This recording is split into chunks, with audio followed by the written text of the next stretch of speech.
For the players.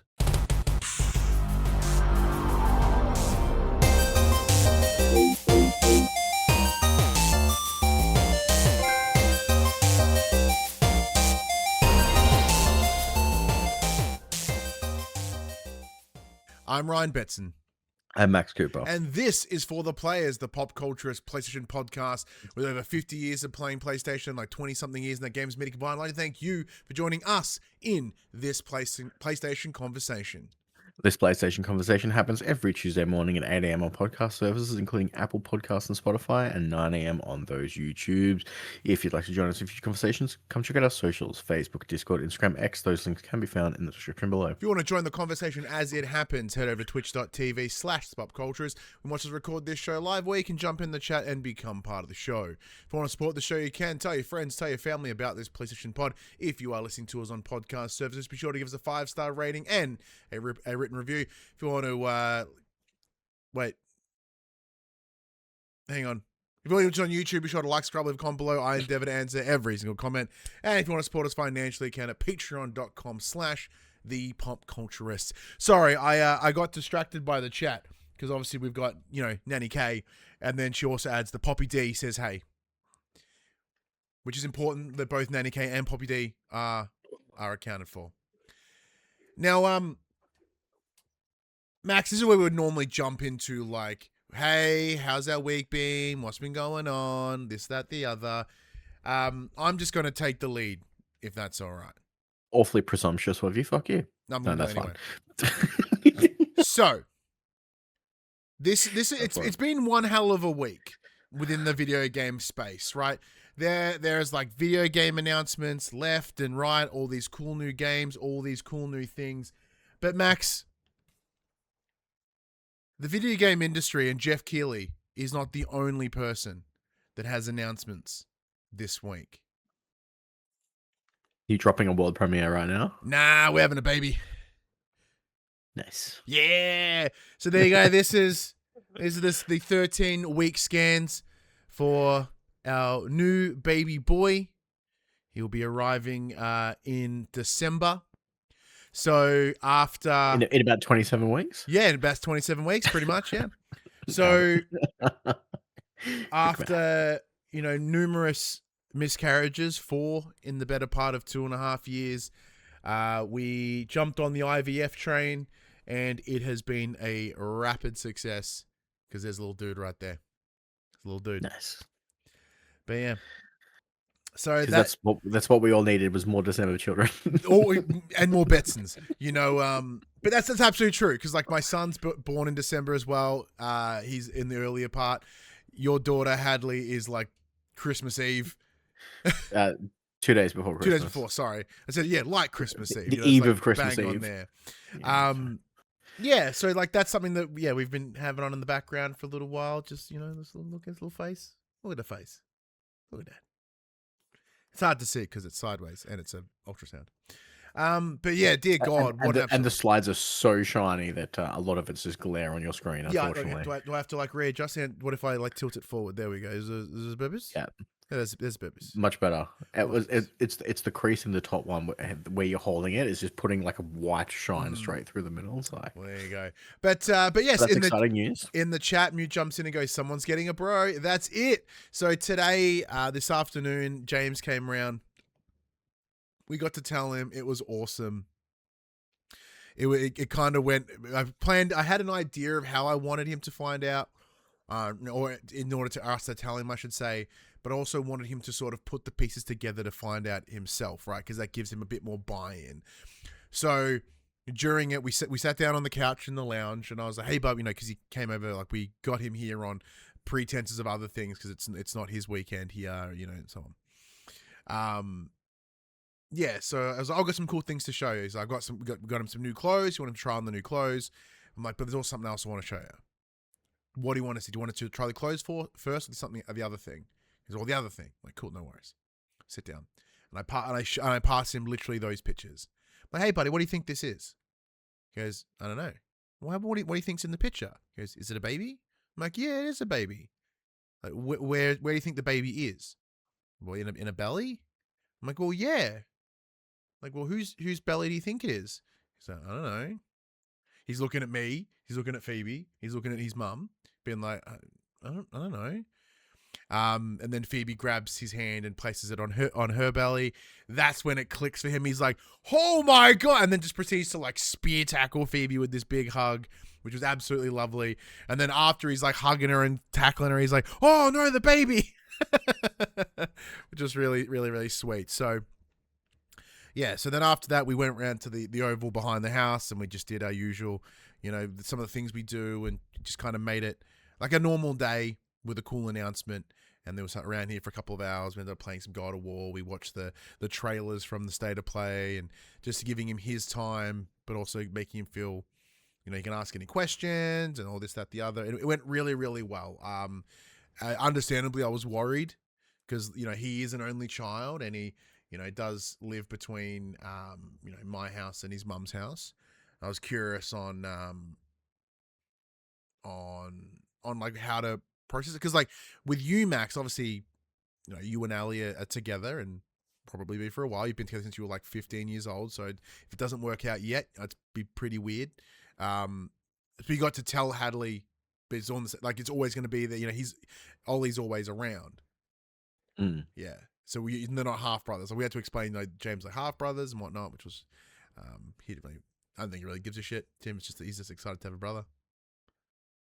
It was really cool. It was really. Mute says the birds and the bees questions. I'm leaving that to you. Yeah. I think he's aware of like how babies come into like not like how they're made, but like where they come from.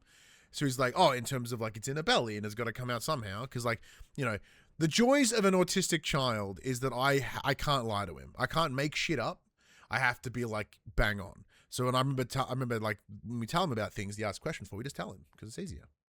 So yeah, like he's already excited. I got to tell him about how, now that you're going to be a big brother, like someone's going to have to teach him how to like play games and scooter and do a little wrestling and all the things that we do. Like someone's got to teach him. And he got very excited by that as an idea to be that little, be that role model and look up to him and that sort of stuff, which is pretty cool. We do have a name planned, but we're keeping that to ourselves for a little while longer yet. Not because not because we're waiting for it to settle or anything. It's just like we'll keep it. We'll just sit on it. James knows, and like we've been referring to the baby by their name all day. Yeah, but we'll keep it. It's pretty cool. Pretty cool. But yes, who's the Godfather, Michael? Says Mute in the chat. I don't know. I haven't thought about that part yet. Like, as not religious people, it'd be like whatever they call it, guardian something. I don't know. It's got to be born first, but yeah. So in a week of incredible announcements, that is one of them, which is really sweet.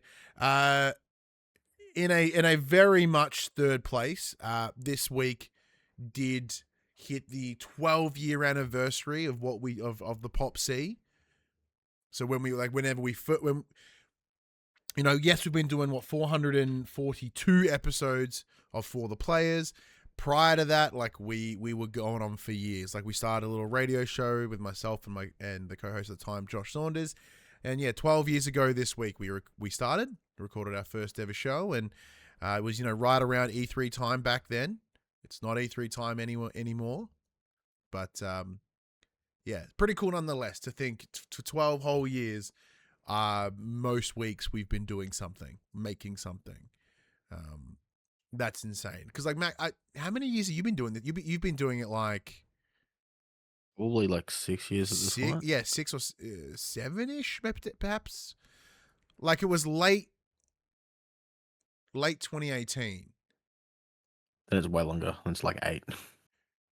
Yeah, wait, no, that can't be right. 7 or 8.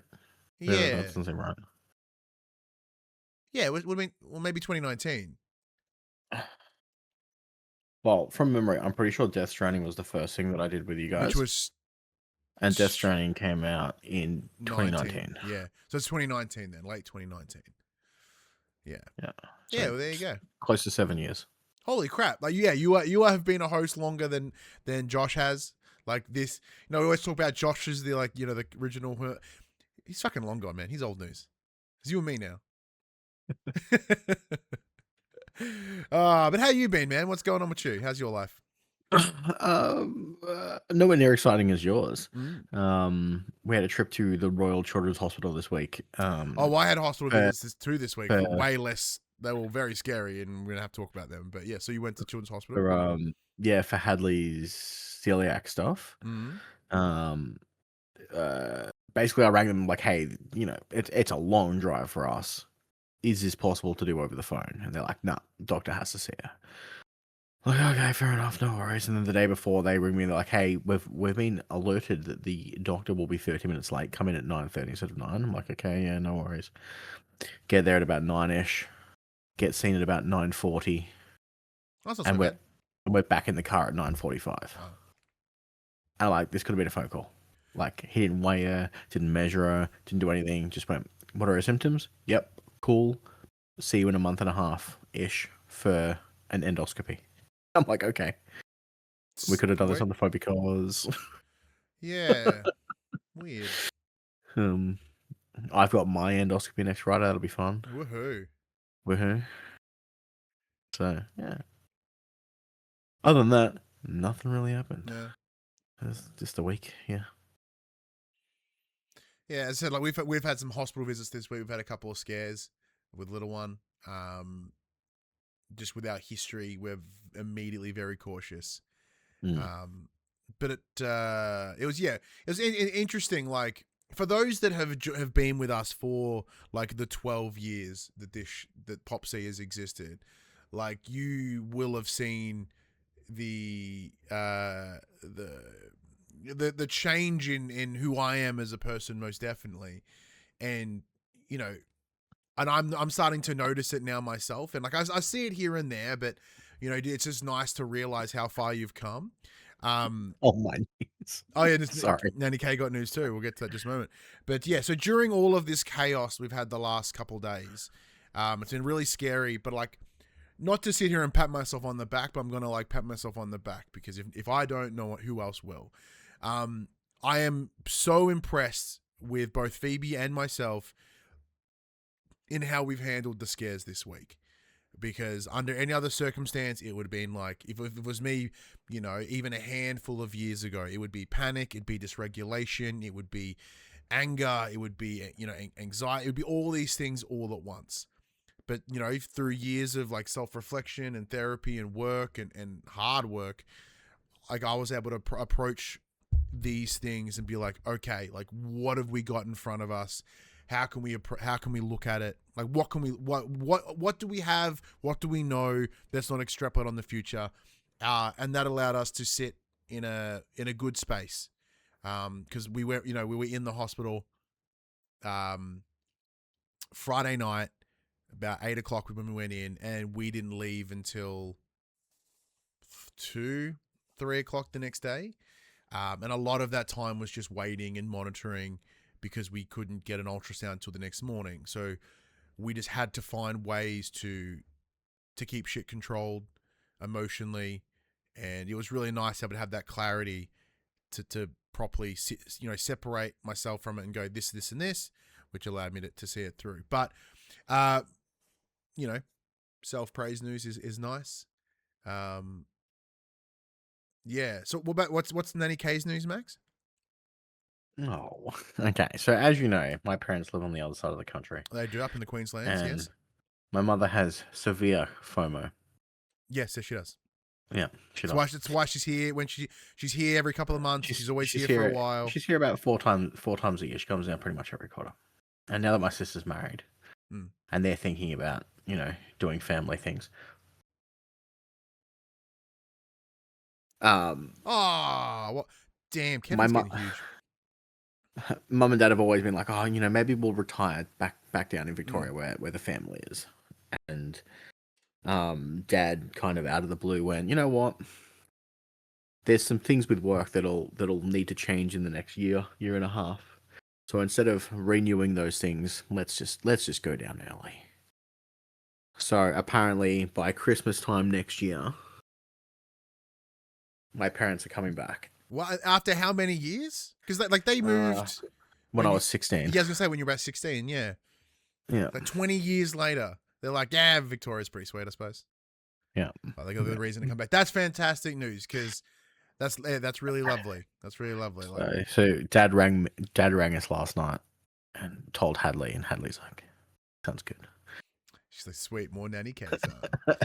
Are they again? Which like with your sister being on the other side of Melbourne and you, they're going to attempt to land in the midway point, which is on my side of the bridge. So cool. I was going to say, I'm pretty sure that's Port Phillip Bay, but that's okay. So that would be a triangle and not midway point. But that'd be cool. Like, I know it's like a weird thing to say, but are you excited to have your mum back? Yeah, of course. Yeah, of course. Yeah, and your be dad, good. of course. Lovely. That's absolutely. I mean, in the what 16 odd years. I mean, I went up there for a couple of years before coming back. Like, I moved up there a couple of years after they left, and was there for about 2 years, and then came back. But like, Dad rarely comes down on holidays, unfortunately, because he's just so work oriented, wanting to get his life set up so he can enjoy the rest of it type thing. So there were times where Mum always came down, and it was sometimes a struggle to get Dad to come down. But the last couple of years he's been coming down for Christmas. It's been really good to see both of them. So it'll be good to meet your dad. I've never met your dad. I've met your mum, obviously. But yeah, it'd be good to have everyone nearby. Yeah. And it'd be nice because, like, one of the things that you and your parents bond on is a little bit of gaming as well. So let's get out of all our personal catching up of how our lives have been, which is all well and good. And I just enjoy getting to share the news about having babies, just in case if anyone missed it. There he is again. That is correct, mate. There it is. Look, see, damn, boom. Look at that little face. Well, Max is distracted. Look at my new boy. Speaking of new boys, I want to go check on mine. I'll be back in a second. No worries. Well, all right. Well, in that section, and that's the case. While Max assists his youngest, let's get in the section we call Inform the Players. We tell you about what happened No, that's the other bit. We're not even there yet. Getting ahead of myself. Let's talk about the games that we have been playing. We're in this sort of middle ground at the moment. Trying some things, whatever. We neither of us have touched 007 First Light yet. But this week, what I did instead, because I'm a crazy person, is rather than continuing on, 007. Mute in the chat goes, oh, you have 007? No, we don't. Not yet. We haven't jumped on it as of yet. So instead, I'm just kind of playing a bunch of other little things. So I'll talk about a bit more about Lego Batman Legacy of the Dark Knight. That continues to be quite a bit of fun. I mostly just jump into it for a little bit.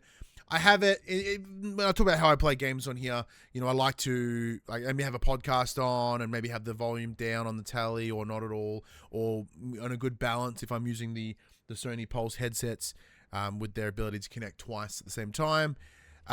So Batman has kind of become that. It's low enough that I can read and I can read the subtitles and I can hear what's going on. But I just kind of jump in and tinker around for a little bit. Very similar to what I've mentioned in the previous weeks. Lego hits part of my brain where I need to punch everything in the room because I feel that the game, going by how older games played, the older Lego games played, like it rewarded you for destroying everything, and that's how you got your stud meter or whatever. Well, this game doesn't have that. The stud meter is the stud collecting is like a currency that you can use, and if I play it in short bursts, I'm not going to burn myself out on the Lego-ness of it all, right? Go in there, do a couple missions, unlock some costumes, drive around. It's a ton of fun. Still enjoy it. Have you been messing with any more of Lego Batman, Max? You are muted, my sir. Yeah. Me and Hadley have played a few times, Mm-hmm. but nothing too substantial. I'm playing other things at the moment. Very nice. What have you been playing then, Max? Because that's the first one I jumped on, but I've got a couple on my list. But Mainly PoE2 is all I can really talk about at the moment. So I mentioned it last week. The new season has kicked off. It's their 0.5 release, so we're coming up on that full launch soon. They say by year's end, most likely. They're going to cut some of the content that they have originally had planned for the 1.0 release and be like, we're just going to get 1.0 out. We'll add those things later. So the season's been out for 8 days now. I'm sitting on a level 80-ish character. I've got another at level 30. I finished the campaign. I'm in the end game. Good fun. The new builds are awesome, but it's more of the same. Just going through the motions of doing their new end game is all quest based now, as opposed to kind of like luck of the dice. So it gives you more things to do at end game when you're, instead of just the endless loot farm. There's a little bit of a purpose to it. Cool. Earlier this week, there was a system in place in the new end game where if you have a level 100 character, you had an option to martyr yourself, kill your character, and delete it permanently from your account. And everyone else who plays the game would get 1 skill point for free if they get to your martyr chamber. So one person has done that, and they've sacrificed their max leveled character for the community. So you can go So collect your this is skill everyone. point. Like when you say everyone, you mean everyone. Everyone. Wow. That's cool. So someone took the fall for everyone, gave everyone an extra skill point. Does it have to be a max level character though, or could they just do level apparently. 5? Nah. Well, you have to be in the end game to get there, so you'd have to be minimum level 60 odd anyway. All right. So but I believe it was a max level requirement, so that was pretty intense. Other than that, I'm having fun. One of the new subclasses that they released allows you to. You've been able to do this in the past. You could tame beast type creatures and use them as summons. This new character class allows you to tame one unique boss monster beast. So I currently have what a lot of people in the community have nicknamed Harambe with a stick, and it's this giant gorilla with a big concrete pillar that just smashes the shit out of things. Nice. So I'm running around with like a menagerie of animals at the moment, just letting them whacking shit. Yeah, I'm just kind of just moving around, not pushing any buttons. It's great. But other than that, I haven't been playing much else that I can talk about yet. Well, yeah, we'll mention that. So Max does have something cool coming up. If you head over to player2.net.au later this week, Max is returning to do some writing again. He did a preview event sometime recently with Devolver and Power Up PR, but he's got something else up his sleeve. Something else cooking, which is exciting. Yeah. I'll jump. Oh, actually, I've got a couple of things that I want to talk about. I'll quickly talk about this one first. Man, what was it called? Where's my thing? What was it called? I want to be specific. Beautiful. Okay. So as it's well known, my love of the sim games, right? And particularly, I have heard your love of the sim games. Well, yeah, it's well documented. 442 times. It's been documented at least. And one of the companies that I always get a good kick out of is Draco Entertainment. They're the ones behind gas station simulator and like fast food truck simulator, which was fine comparatively. But that's kind of like, I'm like, oh, cool, I know what I'm getting into. Even though they've developed and published games, this one is more in a published capacity, but I used it as a metric of, oh, cool, all right, I know what I'm getting into. So Airport Contraband is very similar to some of the other games that I've played recently, which includes like, what's the other one? The other one I played, there is a Contraband game that I can't think of right now. It's like a border patrol sort of game. I think it was something Contraband. The other one was Quarantine Zone, where the idea is that rather than just playing the game like like a simulator game like you normally would, which is, let's say, burger, the fast food simulator we played, where it's like, here's an order, make order, deliver, or like Power Wash Simulator where it's like clean the thing, you're done.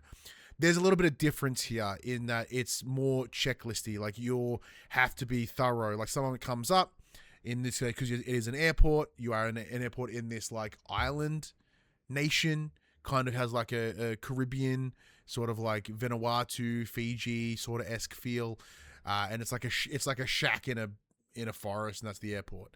So you have arrivals and departures, and as they go to depart, you have to, body check them, check their luggage, whatever. So it becomes the process of elimination, spot the difference sort of simulator, rather than achieve, here are 5 things, do the 5 things, congratulations, you finished the task.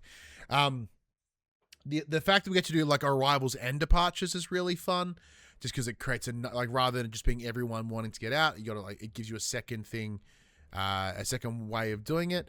It is only a demo at the moment. The full game is not out. So it was pretty much I used it as a way to test the bed. Went in, did a round of each, and went, cool, yeah, I'm in. Like, it was straightforward. It was, they come up, open their luggage, go through it. You find the things that contraband, keep the things that aren't. Body check them as well. Then if it's all good, send them on their way. Go back in 1 second. That's all right. Yeah, so I said it's not quite like, was it Contraband Police, I think what the game was called, where you pull up their passport and you go through it and you check for inconsistencies. There wasn't the documentation side of it, or at least what I experienced in the small hit of time that I played it. But it already hit like all my boxes. It played well. It was easy. It was enjoyable. Sick. So between that and Roadhouse Simulator, which I played the demo for a week or so ago, I'm living my best simulator life right now. Speaking of my best simulator life, so we are in the middle of the state of play sales, as well as the summer. Hang on, let me write that down. As we're in that sort of that usual moment of time, right? There's a lot of sales in the stores at the moment, and I was looking at my wish list, and many items in my wish list were suddenly on sale on the PSN. I was like, beautiful. Let's go in and have a look. And what caught my attention were games that I've wanted to play for ages. There was a trailer that dropped this morning for one of them, and I went, ooh. So I bit the bullet, and I picked up Power Wash Simulator 2 and House Flipper 2. So this afternoon, I did spend some time with House Flipper 2. In a lot of ways, it is very much House Flipper, but there's such a strong number of quality of life improvements that just make it a much more seamless game to experience. So with it being primarily a PC focused experience, and also be very curious to see how this goes with the remastered release of House Flipper 1, coming in the next couple of weeks. Just being able to go through a house and I'd be able to identify what needs to be done. I guess it's a little more hand-holdy than House Flipper 1 is, in that when you have your series of tools, previously you'd go into a room and you did have this thing, what they've now titled Flipper Vision, which allows you to scan the room and see what needs to be done. Or at least from memory, previously, which is here's everything in the room all at once. Where here, if you've got your cleaning brush selected, you do the flipper scan, all you see is just the shit that can be cleaned with the scrubbing brush. Perfect, beautiful. So it does kind of give it an easy mode. Same goes for the rubbish bin, or the trash bag, or buy and sell, or building walls, painting, etc. All follow the same process. So you can pretty easily start ripping through it, which is probably what I'm probably going to do. And that's kind of why I wanted to do it. I wanted a game that I can go in, check out, just kind of go through the motions. Because I was sort of getting that with Shovel Knight, which I started playing again last week ahead of Me Into the Hollower. But I was like, I think I'm kind of wanting this little sim experience instead. Yeah, so it's just early days so far. I think I played like 2 hours of it, mostly the same. A couple of it with some minor improvements, but yeah, I'll have to spend some more time with it to really sort of suss that out. But the reason I did jump on it with that and Power Wash, because this morning they dropped a trailer for Power Wash Simulator 2 that had DLC for Star Wars.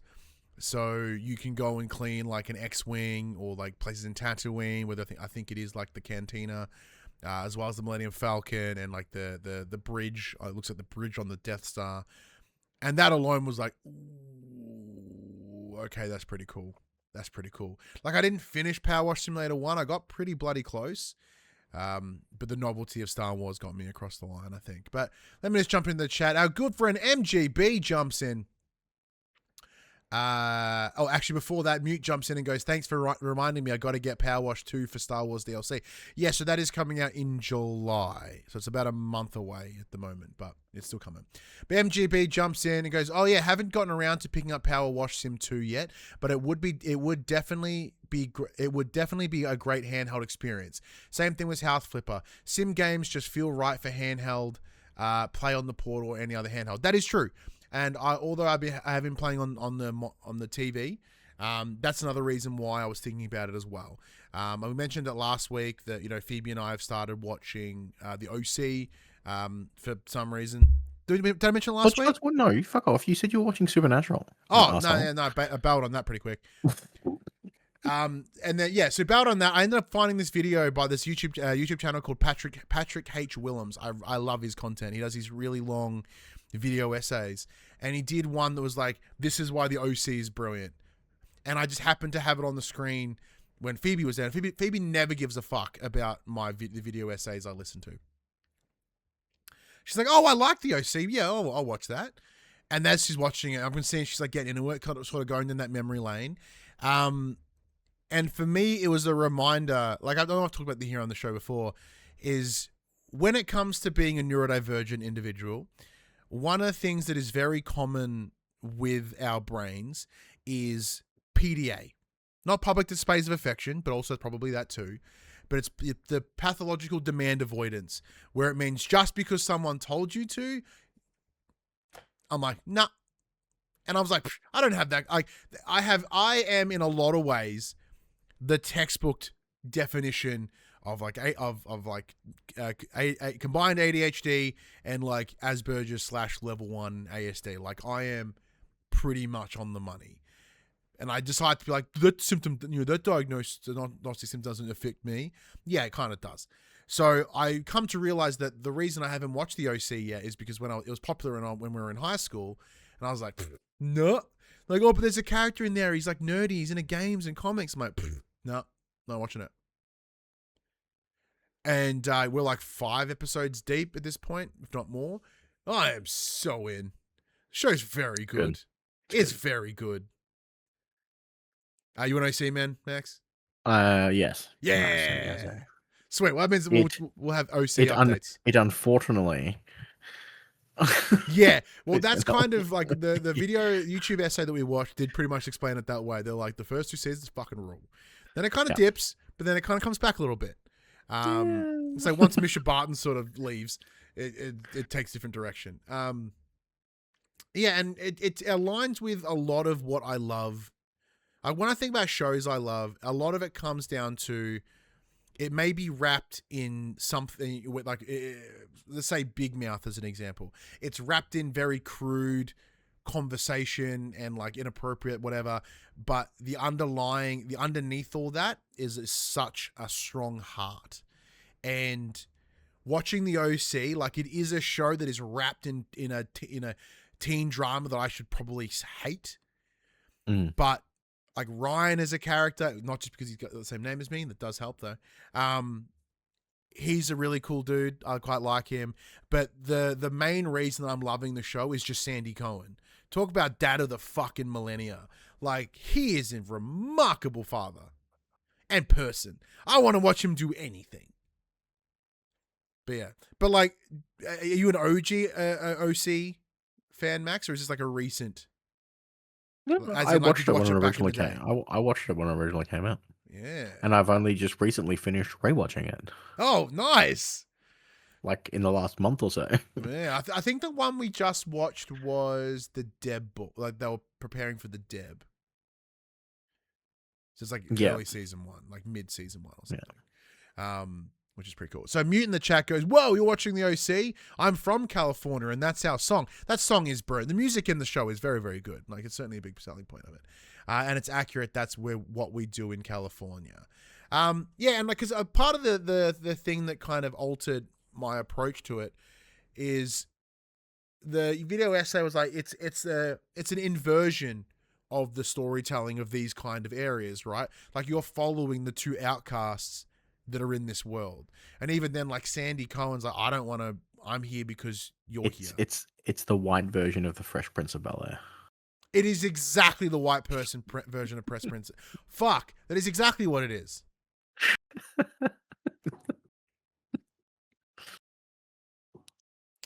I've just ruined the OC. No, you didn't ruin it. You've just recontextualized it for me. I'm like, damn, all right, fuck yeah. Yeah, and the Fresh Prince of Bel-Air is a show that is, it's silly, but it has such an incredibly powerful heart. The same as Community is another great example of that too. But yeah, this is nothing to do with House Flipper or Power Wash Simulator, by the way. It's all about the OC. They do flip a lot of houses in the OC, though, to be fair. Yeah, they do. Like, they burned down one too, almost immediately, which is very funny. What the fuck? How did we get here? I don't know. You started it. Yeah, Mute and MGB. Yeah, Mute's keen to hose down the Millennium Falcon. You mean the Aluminum Falcon? They're the Maltese Falcon. MGB goes, now I got to think about picking my Planet Zoo 2 when that comes out. Well, yeah. I never got into the Planet Zoo stuff. Phoebe probably would. I guarantee you she's currently playing 2 Point Museum as we speak. I'd say it's very high chance that she's playing 2 Point Museum right now. Was there anything else I played this week? I don't think so. You've hit all the boxes, haven't you, Max? Yeah, I've hit all my boxes. Oh, did I touch about the forensic game? I'm going to say no. I haven't heard about it. All right, cool. So one other game that I've been jumping into, I feel like we talked about it last week, is so the origin of the PopC. It's funny enough that on our 12 years later, the idea behind the branding, behind the naming convention, was combining my love of popular culture and my background as a scientist. Like, I was at uni and I wanted to approach it with that as the kind of the gimmick, right? A couple years in, I realized this gimmick, we don't need the gimmick anymore. The gimmick is us. And then we kind of dropped a lot of like the themed, sciencey themed stuff. Name stayed because it was good. I like the name. But before all of everything that I do now, whether it be my support work or this, back in my years as in high school, I wanted to be a forensic scientist. That's what I wanted to do. I grew up on like CSI. I read a lot of crime novels, particularly the novels from Patricia Cornwell in the Kay Scapetta series, where she was like a chief medical examiner and that sort of stuff. So it was always my intent. It was always an interest to me. I remember playing like the old CSI game. There was 2 of them. There was CSI and CSI Dark Motives, I think it was called, on PC. They were like point and click adventures. And then I was looking through, the various key platforms that we have access to, and I saw a game called Forensic ME Protocol.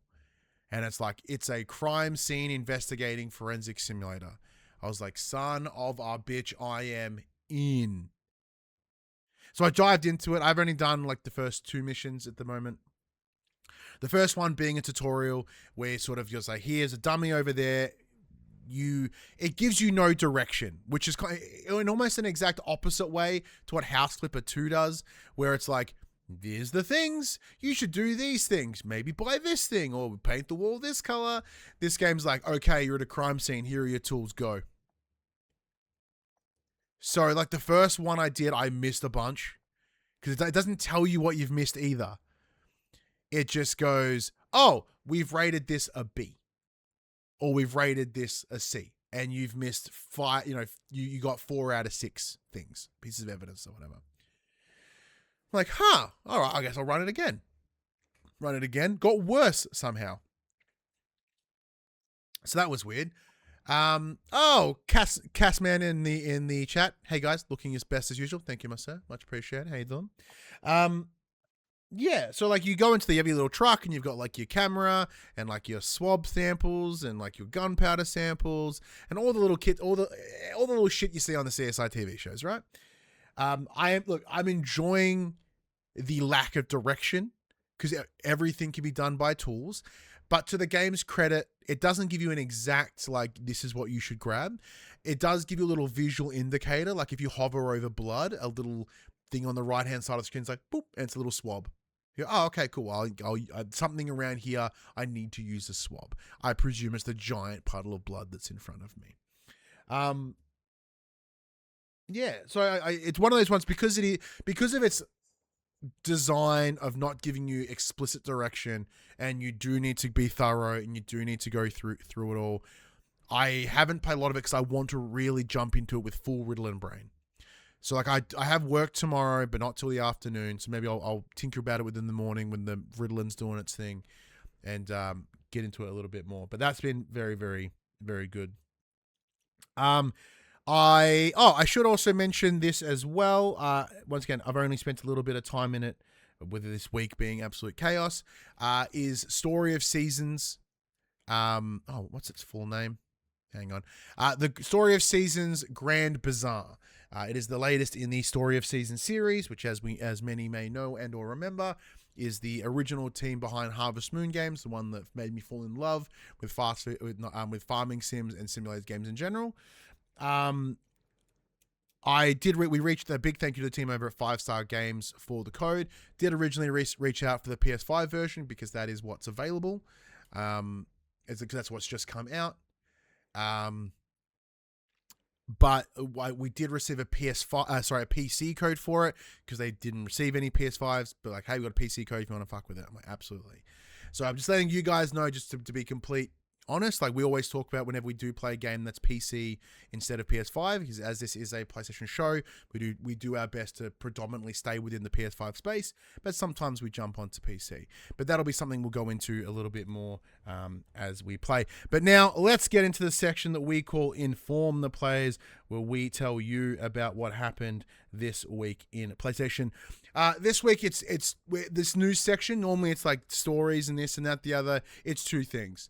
It's the State of Play and it's Summer Game Fest. We're going one first, then in the other, and we're going to do that right now. So we're going to kick things off with the State of Play.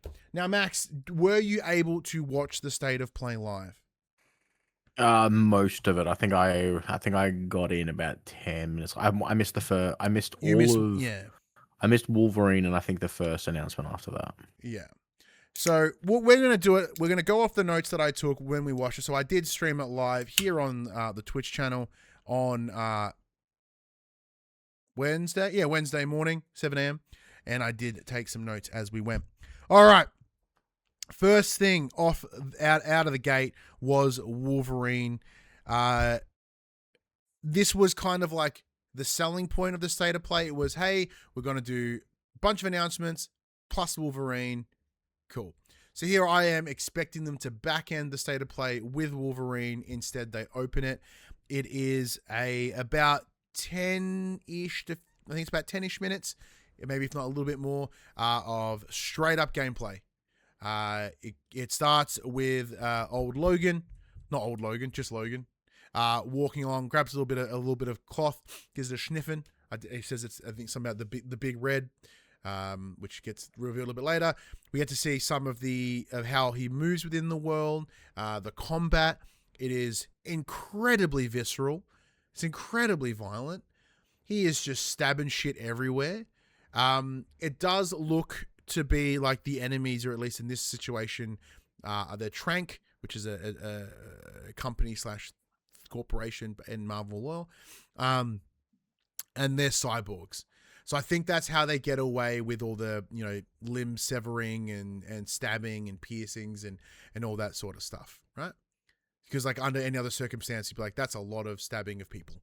It's the same way that you can get away with hardcore violence on a zombie compared to another human or an infected or whatever.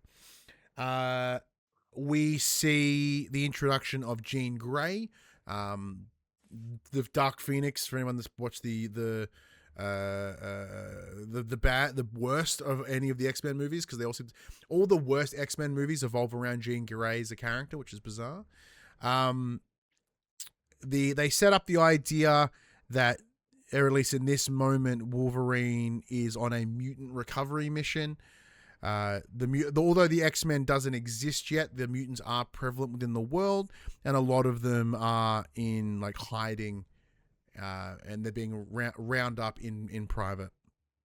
You do see a bunch of other Marvel and X-Men related heroes. You see obviously there's Wolverine, Jean Grey, Mystique, Sabretooth, Omega Red. You see some Sentinels. You see various costumes of Logan, including like Patch, which is the one where he's in the suit. Old Man Logan's in there a little bit as well. I originally thought, in the chat, Mute goes, "Oh, I thought it was Scarlet Witch." I originally thought it was Jubilee.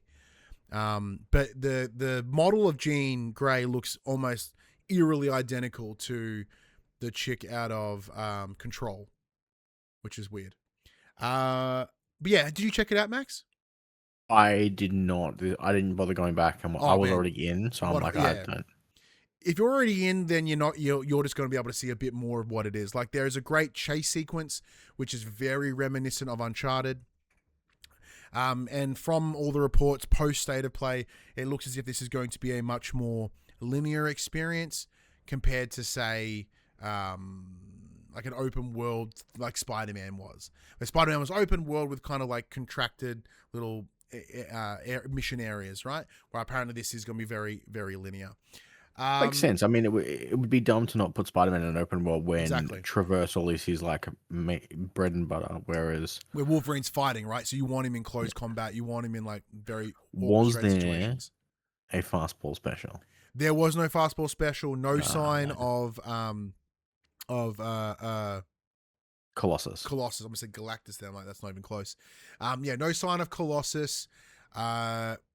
They're like the only kind of major hint that like there was a guy in like a red suit that looked very reminiscent of Deadpool, but they're the Hand. I think. I don't think it's Deadpool per se.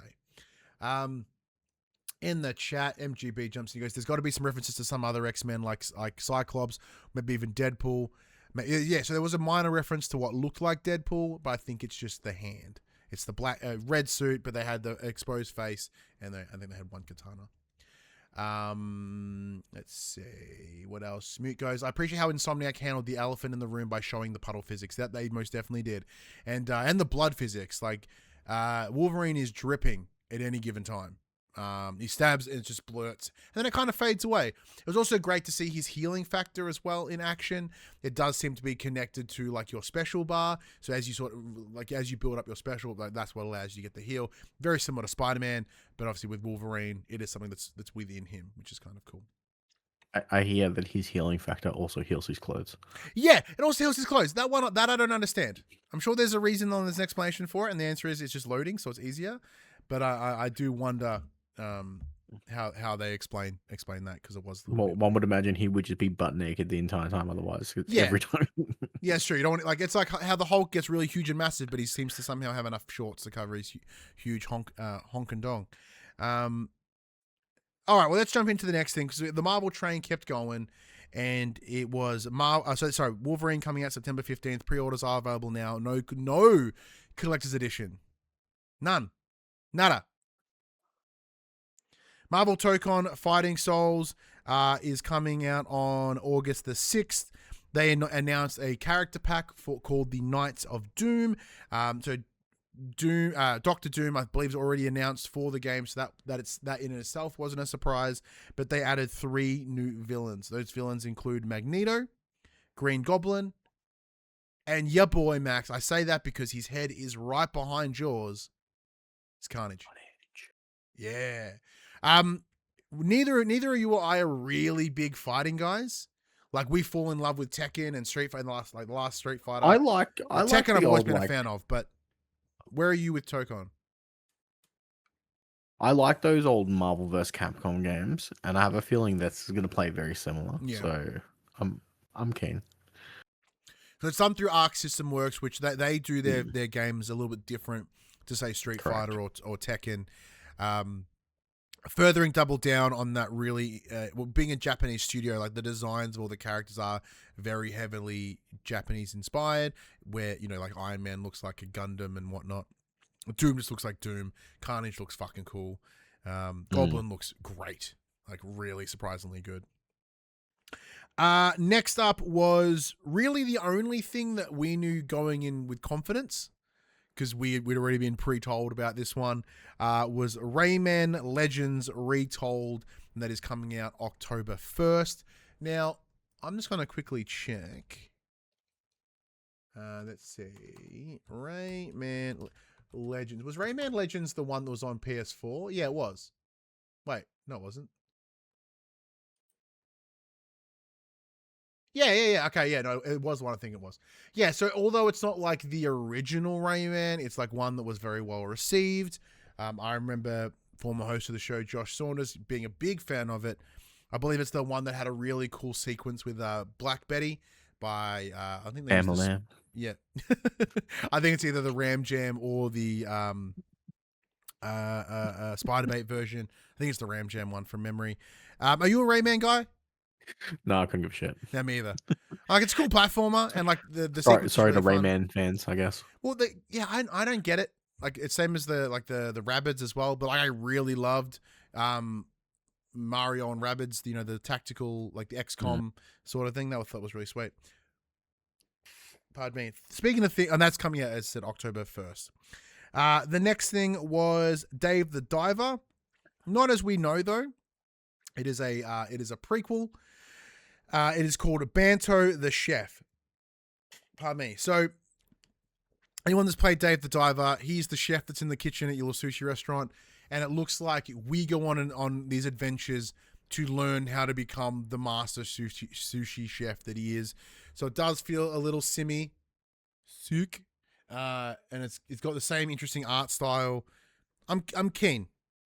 By yourself, Max.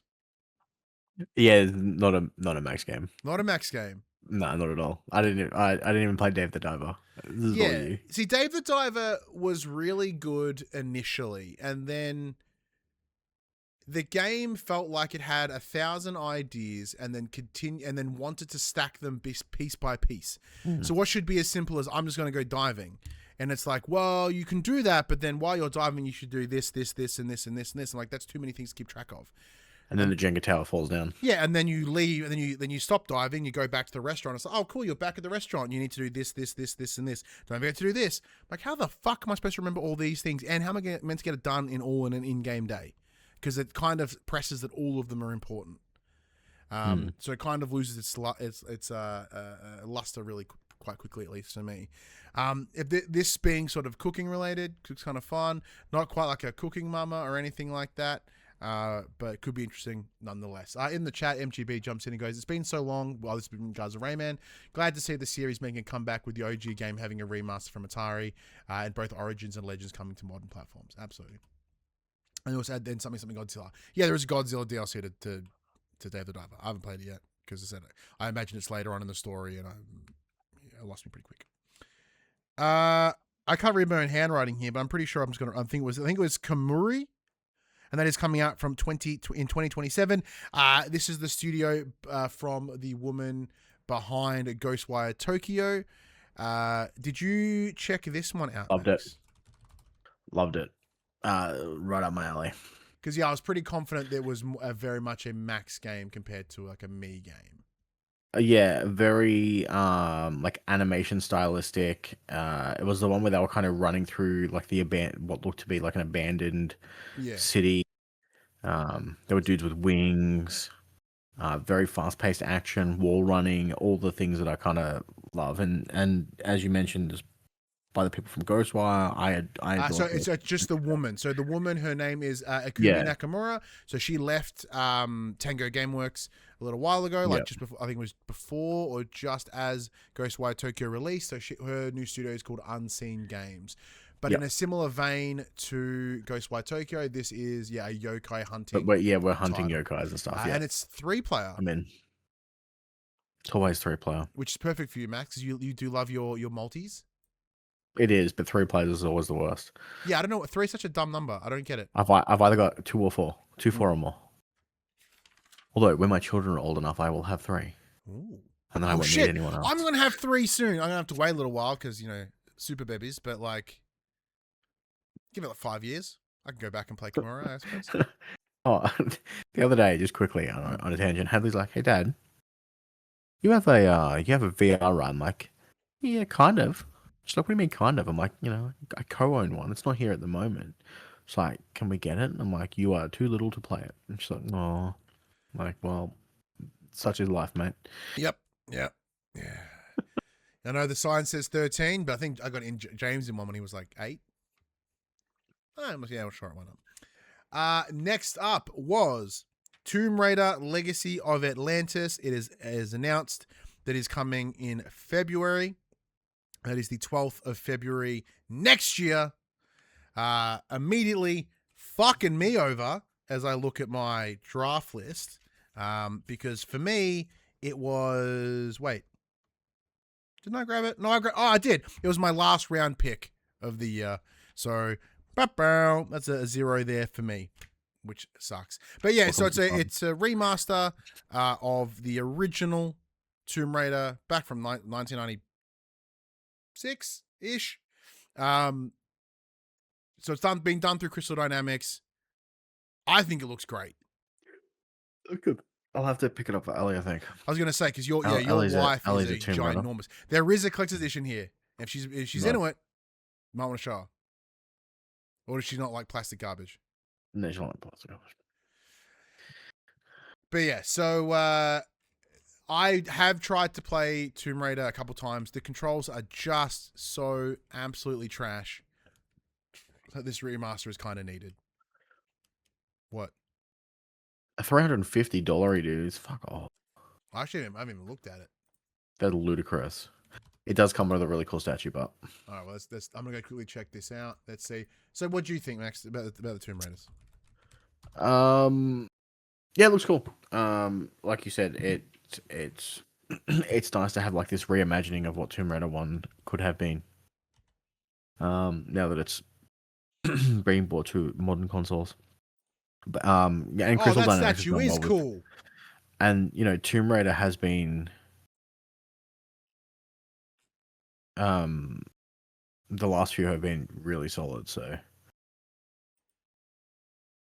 me put in the chat, Tomb Raider has addressed that they are using generative AI. Yeah, so Crystal Dynamics put a statement out this week that was like essentially them saying, "Hey, yeah, we did use Gen AI. We used it in the early stages when everything was either replaced, adapted, or changed, or whatever. So there will be no AI generated shit in the game itself." Cool. Gross. Yeah, their statement was AI-assisted tools were used during development to support some early exploration and temporary development content. Any AI-assisted assets were either replaced or refined by humans in order to maintain the creative and artistic vision of the development team. So I was listening to Sacred earlier today, and they talked about this as well. And they're like, well, this game's 30 years old. It's a remaster. It's not a brand new game. So why the fuck are you using AI to create concepts for a game that you are just reskinning? Like, it's not as if it's a brand new game. You need to think of like new ways to explore the worlds or create the worlds. And then, cause they also rightly pointed out in the show, like, yes, there's dinosaurs and shit in it, but a lot of these places are based on real world locations. So like, what do you need it for? You know what I mean? In the chat, MGB goes, I bet Amazon asked them to use the AI. Look, that's very possible. Is that it was a directive from higher, but even then, like, I stand with them in the terms of why do you need it? You're remastering a game. I would ask why you need it to begin with, because you are a creative team. Are you telling me you don't have enough creativity to fucking make up ideas? That is what you are there to do.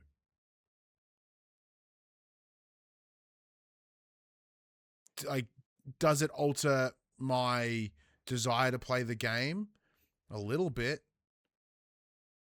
but it's much better than a game that they go, oh, we've used AI. This game is made with AI, not for like storyboarding, whatever. It's like, no, it's in the game. Does it change anything for you? Not really. I mean, if it takes, there's a difference. It would be different if they were using it at the detriment and cost of jobs to real people. But if they're doing it so that people aren't under crunch and have a more relaxed workload, I don't see a problem with it. Yeah, still keen to play it though in some capacity. We'll wait and see, I guess, like how, whether if there's a way to prove whether they did eliminate it all. Like, there's no way. It's really telling. You just have to take their word for it, I guess. But yeah. Next up was a game out of Saber Interactive.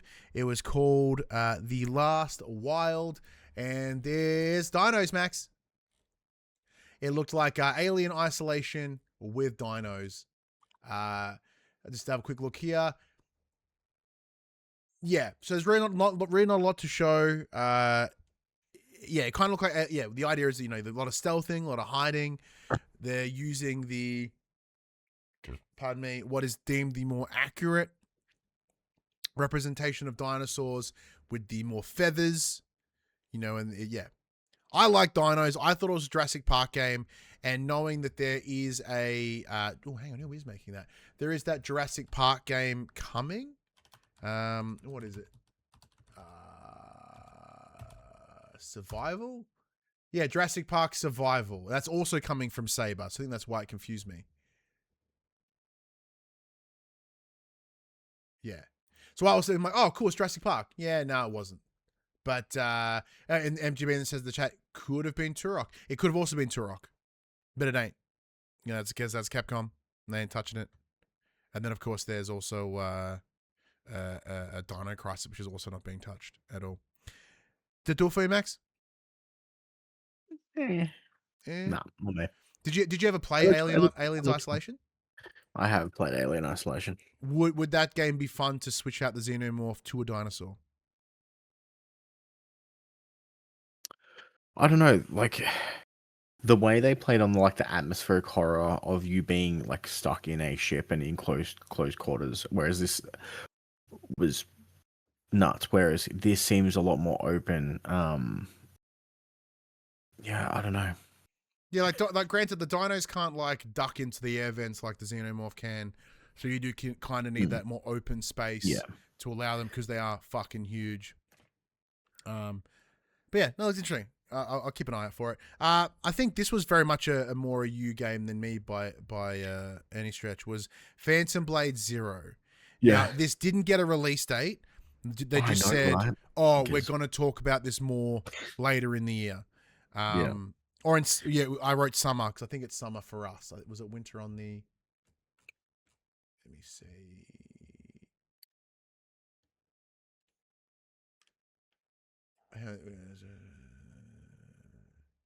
Yeah, so it is coming out in September, which is good. No, it's not. Everything's coming out in fucking September. According to I'm reading, according to this IGN article I've got open up.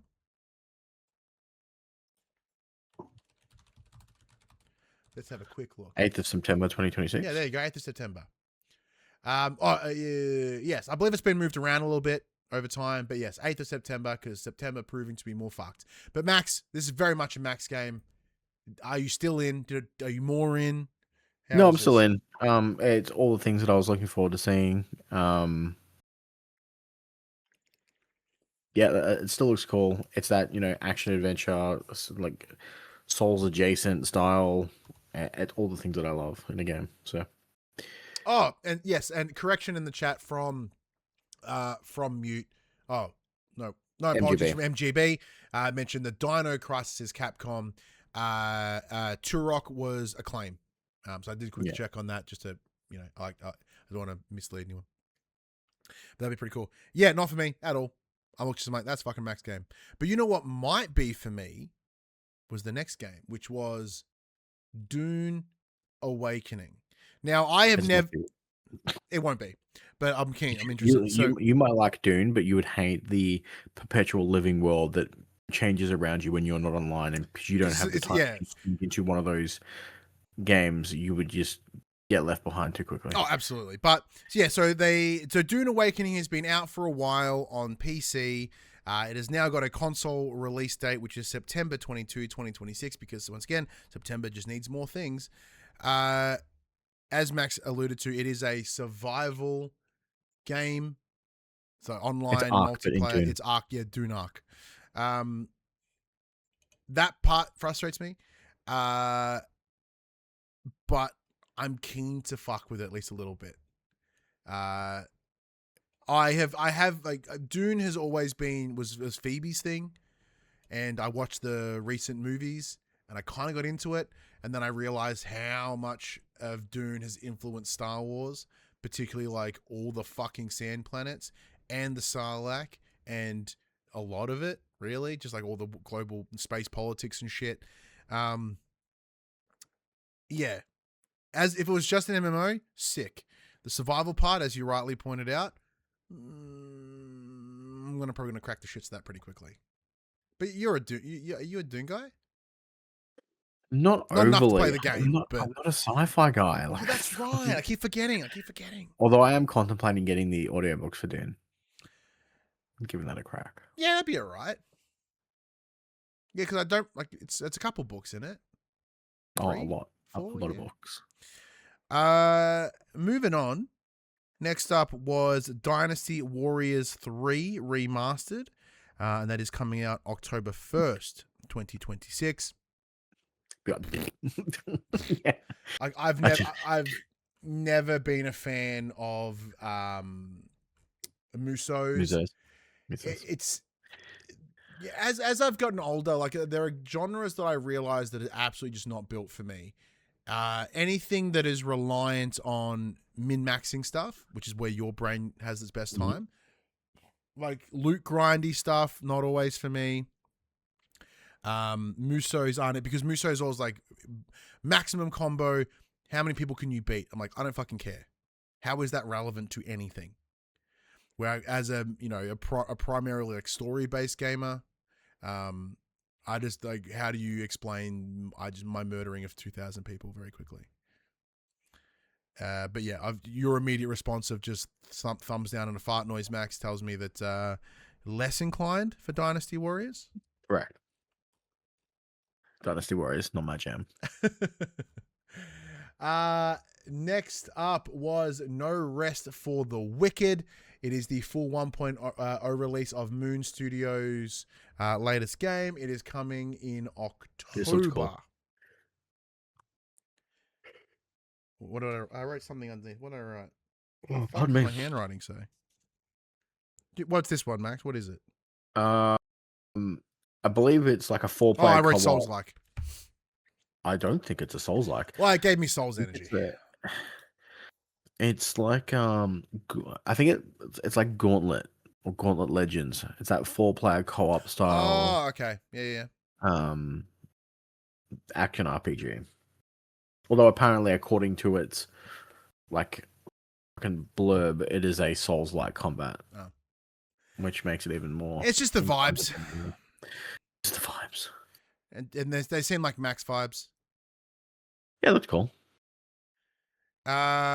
Next up, which is also very much Max vibes, Onimusha, Way of the Sword, September 25, 2026. No, I don't do that. There is a demo available as we speak. Oh, pardon me. Jesus Christ. Not an Onimusha? No. I've never been an Onimusha guy. But it's weeby as fuck. I agree. It is. Which point? I like everything weeb. Fuck you. Yeah, very good point. It's don't pigeonhole me. Don't assume my things. Don't assume my genre. Yeah. So for me, Onimusha, like when I think about, as I said, as I've become older and I've realized what games I play and whatever, and I go, oh, okay, there are some things that simply not that I don't think I'll ever understand. I do think in sometimes Final Fantasy's that, as much as I want it to be, as much as I want to sometimes understand it. Games like Onimusha Ninja Gaiden or things like that, which I know they hold very important places in a lot of people's hearts. A lot of old gamers love them, but it just does absolutely nothing for me. Ninja Gaiden fucks. Yeah. You, the player. Yeah. See, once again, like now in hindsight, if I think more about as I was just discussing earlier, it's very likely that it's just me going, no, because I just don't want to. Because my brain's like, well, everyone else loves it, so you can't. I'm like, okay. Just fair. Next up is Silent Hill Townfall. This is the next game in the mainline Silent Hill run. It is coming out on the September 24th. So a day before Onimusha and 2 days after Dune. 9 days after Wolverine. That's it so far. Once again, Silent Hill has always been more my thing than Resi. Saying that though, as I have now transitioned very much into more of a Resident Evil fan since 7, it's going to take me a little bit to pull me back into the interest of Silent Hill. Now, don't get me wrong, Silent Hill 2 Remake was great, but I didn't play Silent Hill F. I was going to say the other thing is there, because this is done, this one's Bloober as well, isn't it? Is this one Bloober as well? Or is this, let me find out. Because I know Bloober also announced over the weekend that they're doing a fucking Star Trek horror game. No, it is Screenburn, apparently. Oh, okay. It is, it's set. Oh, so this is a bit interesting. So it's set in 1996 in the fictional Scottish town of Saint Amelia. It follows Simon Ordell as he wakes up in a place he seemingly has no connection to, which is very much straight up. What's it called? Vibes. Silent Hill vibes. Yeah. The team behind haven't really done much. They did a game called Observation in 2019. I remember the logo for that game. And then a couple of random things before that. So a little bit new to the Silent Hill, but it could be interesting nonetheless. Next up was Ace Combat 8. That is coming out on the 2nd of October, 2026. I played a bit of 7, but it's a sim in a different field. It is way too flight, jet simulator for me. I think my comment during your live was, "Wow, Xbox Flight Sim looks great." It does, yeah. And it has a massive weird Metal Gear vibe to it. It's like a sorry but silly. Sure. If you do pre-order it, you get access to a remake of a re-up-res remaster, whatever. Fuck, which one was it? Where's my notes? Let me check the IGN notes up here. Okay. All good? Yeah, Hadley just walked out. She's like, "Mum said I could get a worm." I'm like, "Okay." Sure. This IGN list doesn't say what it was. But yeah, Ace Combat 8. Cool. Sweet. More Ace Combat. Exciting. One that kind of caught me off guard. This next one, as I'm watching this trailer, I'm like, that's I know that car. That's the car from that's Dominic. Fast and Furious. That's Dominic Toretto's orange car from the original Fast and the Furious. And then I believe it was O'Connor's Skyline from the original. No. They showed both. They showed the orange car that Dom's were like. Oh, hang on. Yeah, you are correct because he had the muscle car in the first one, didn't he? I'm thinking of the scene where they race against each other. Yes. So there's that. So he starts with the green one, blows it out, gets the orange one, races Toretto in his little fucking Charger or whatever. And then they also showed the silver and blue Skyline from Fast and Furious 2. And I was like, is this a Fast and fucking Furious game? That's an interesting choice. That's what I first thought. And then it shows Kit from Knight Rider. I'm like, is this some sort of character arena shooter, but for fucking cars? And then it showed the DeLorean. I was like, holy fuck, this is some sort of character fighter, but with cars. It's the Super Smash Brothers of cars. No, it's Stuntman Hollywood. I haven't thought about the Stuntman games since they were released on fucking PS3. That's bizarre. That's crazy. In no way, in no world, Max, would I have ever guessed that we were getting a Stuntman game in general, let alone like something with enough cool licenses like this. I'm in. Even if it's just like, hey, we need you to replicate a bunch of cool like stunts that we see in the movies or whatever. Like the fact that they have been able to secure licenses has me very intrigued. Very, very intrigued. Did it do it for you? It looks cool. It looks cool. Following this was a game that apparently it's been around for a little while. People have seen it. This is the first time I'm aware of it. I'm sure it's been in a previous set. I just ignored it. And that was Ill. ILL. So it is coming later this year in 20. Sorry, my apologies. It's coming next year in 2027. This was hyper fucking violent, but Yeah, was that's the first person horror shooter, right? yeah, like super Yeah, gory. I think it was like 2 stated plays ago that it was in. Okay, yeah, it It looks looked fucked. cool. Yeah, I had to. My children were awake because it was like school getting ready time. I had to cover Hadley's eyes. I'm like, this is too intense for you. Just it's very intense in general. It's like a lot of like straight up disembowelment. yeah. Yeah. It was like Doom level visceral, but like not on speed. Yeah, or Like when demons. playing Doom. Yeah. Well, some of them are pretty. Yeah, but it makes it look more, like when they're more humanoid. It tends to look gnarlier. Yeah. After that, because once again we still need more games in September. Control Resonant gets itself a trailer. And it is coming out on September 24th, which is great news for me because that was my number one pick on the draft. Is it going to get a good score? Probably not. Good old Dylan Faden coming in clutch. Yeah, Dylan Faden coming in, doing his job. Not Brandon, like I thought, no. just like 2 minutes. Yeah. Looks sweet. I'm in. Like I said, not much more I can say because I was like, I watched it and went, yeah, sweet. Control got a lot of screen time this weekend because it had a big showing at some Games Fest too. It did too. I didn't have anyone hanging from the ceilings this time like the Game Awards, but it was still pretty cool. Knowing that's right around the corner, that's great. Control 1 was fantastic. Do I replay Control 1 ahead of Control 2? Probably not. I'd like to. I'm not going to. Because or I'll start playing it just to remember and then forget. You enjoyed Control, right? Adored Control. I thought you did. So Resident doing it for you? Oh yeah. Yeah. Was there anything within the trailer that jumped out at you? I was in, but like they just had to show. All they had to do was show me the title. I was like, yep, cool. Yeah, all I do is give me the date. That's all I needed. And like a fucked up corridor in there.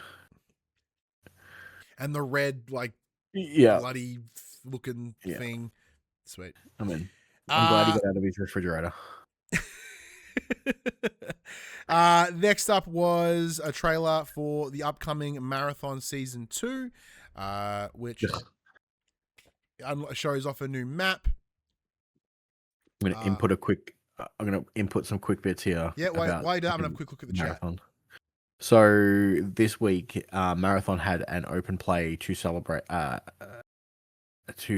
their launch of Season 2. It turns out that as an open player, you could purchase for $15 the deluxe edition upgrade, which was worded in a way that it basically said that you would get access to the full game by purchasing this upgrade.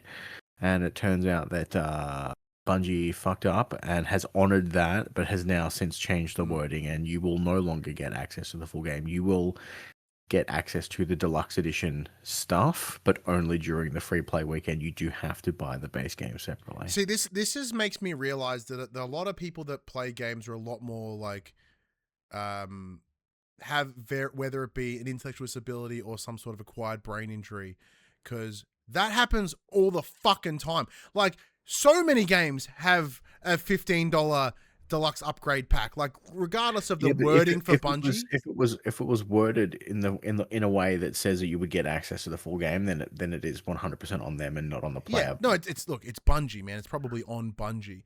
But like anyone that thought, oh, let's buy $15, like this $100 game, you know, and $70-$80 game in the US, or whatever, $15. Like, yes, it's discounted this week, you know, over the free weekend, but not that much, you fucking idiots. Like, to Bungie's credit, because they clearly did fuck up, that, you know, they honored it and they gave everyone the full game. Yeah, it literally said Marathon is included. Okay, well then I take that back. But also, people should be more skeptical. Just put it out there. Not everything's fucking face value. PS Yeah, Plus. so here it is. So what's particularly pertinent here is that the product page mentions that the deluxe edition includes the full marathon game alongside various cosmetic items. So they copied and pasted the same description from the deluxe edition into the deluxe upgrade. Okay. My point still stands. Just fucking think about it. Use logic. Just use logic. The page has since been updated to clarify.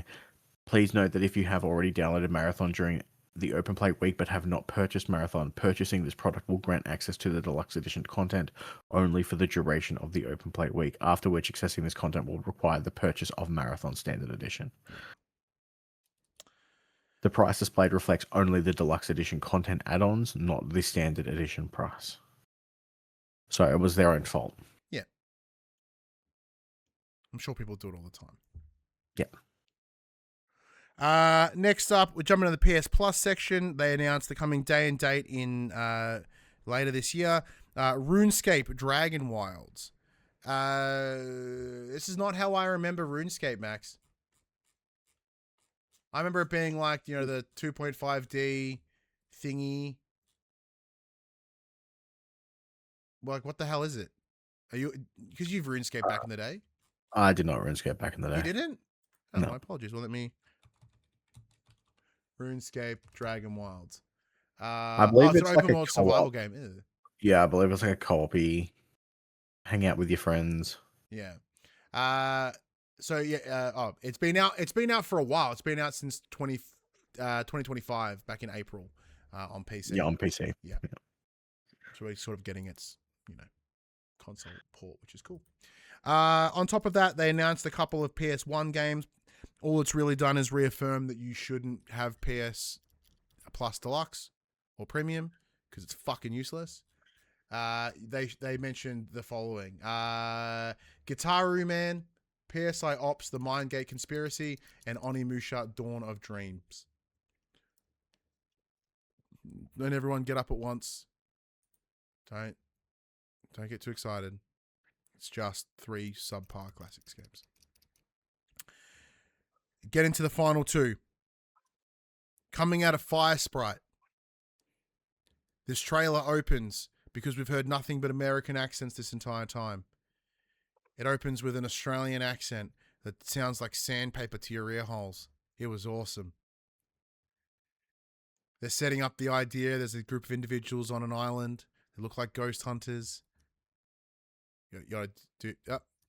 Max got to go off and do dad things. Yeah. It sets this idea of like, ooh, this is kind of something like this. This is giving me Until Dawn vibes. And you know why? Because it's fucking Until Dawn. Until Dawn 2 coming from Fire Sprite next year. Interesting after the success, somewhat success, I should say, of the Until Dawn remake that came out early this year, late last year. Sweet. Like, yeah, I don't mind it switching the premise. Like, I remember there being rumblings of an Until Dawn 2 in the works. I don't remember who was originally like potentially attached to it. Like, but Fire Sprite makes sense. The last thing I remember them doing was Horizon Call of the Mountain. So they are in a lot of ways a support studio, and they have been for their time in first party. They do appear to have the skills of working on another IP. No.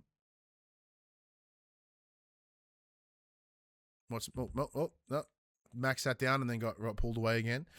I do need to go back and complete the remake of Until Dawn.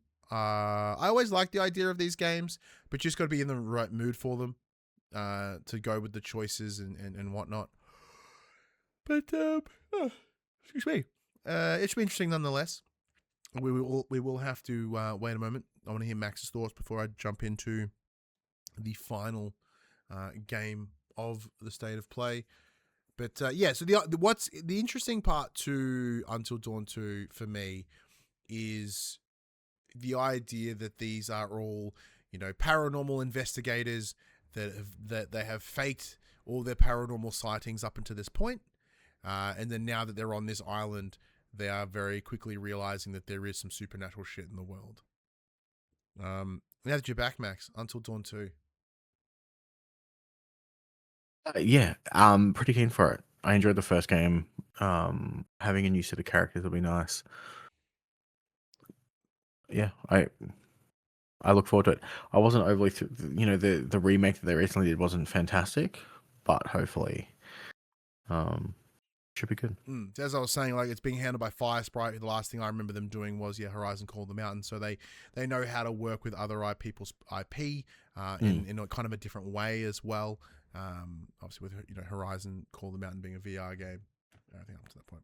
All right, the main event. They had Sid Schumann come out and do the whole, hey, we've got one more thing. And it was the trailer for the heavily rumored, heavily speculated latest game from Santa Monica Studios. It is another God of War game, but it is not a God of War game as you think. It is God of War Le Fay, and it is no release date, nothing. Lao Fei. It's like it's like Lafayette. That's how I remember it. It's like that's how you say Lafayette, so it's La Fei. Because I watched all the docos and shit behind it. I thought it was Lao Fei or Lu Fei, but no, it's a La Fei apparently. So they set this up by saying here is 20 minutes of uninterrupted gameplay, and although technically true, it is just the first 20 minutes of the game, or at least what it alludes to be the first 20 minutes of the game. Max, you are very vigilant right now. What are you keeping an eye on? It's Kevin? Ollie. What's Ollie. Ollie? Why is he not asleep? That's why I keep going in. I think he's getting sick. Oh, you're watching on the camera. I thought you're watching in the lounge. I'm like, wait, what? I'm watching the camera. Yeah. So I know I keep getting up. That's okay.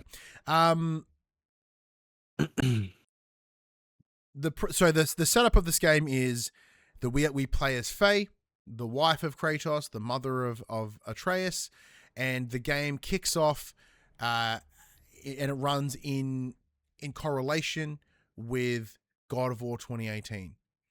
As Faye is burned upon the pyre after her death, she wakes up in this place called the Everywhen, which is this higher plane of existence, where the gods go to die. It's the gods' afterlife. While she's there, she realizes that things are a little bit different. The vibe's off, and she gets confronted with two individuals, one being the Mongolian god of war and the other being the Egyptian goddess of war. They get up in her face. We get to see some combat. We see some character development. We see movement, cutscenes. You see some other characters, the inclusion of Rue, ribbons attached to a sword, as well as a gelatinous cube named Frank, PHRANQUE, voiced by Huey from The Boys. They are your companions on this journey. Now, Max, I have a lot of theories, and I've literally written them down. But before I jump into where I sit with this game, because I feel like I've been talking a stack, but I know you're about to do the Summer Games Fest, so it's a lot of you talking for a minute. But where are you at with God of War, Le Fay?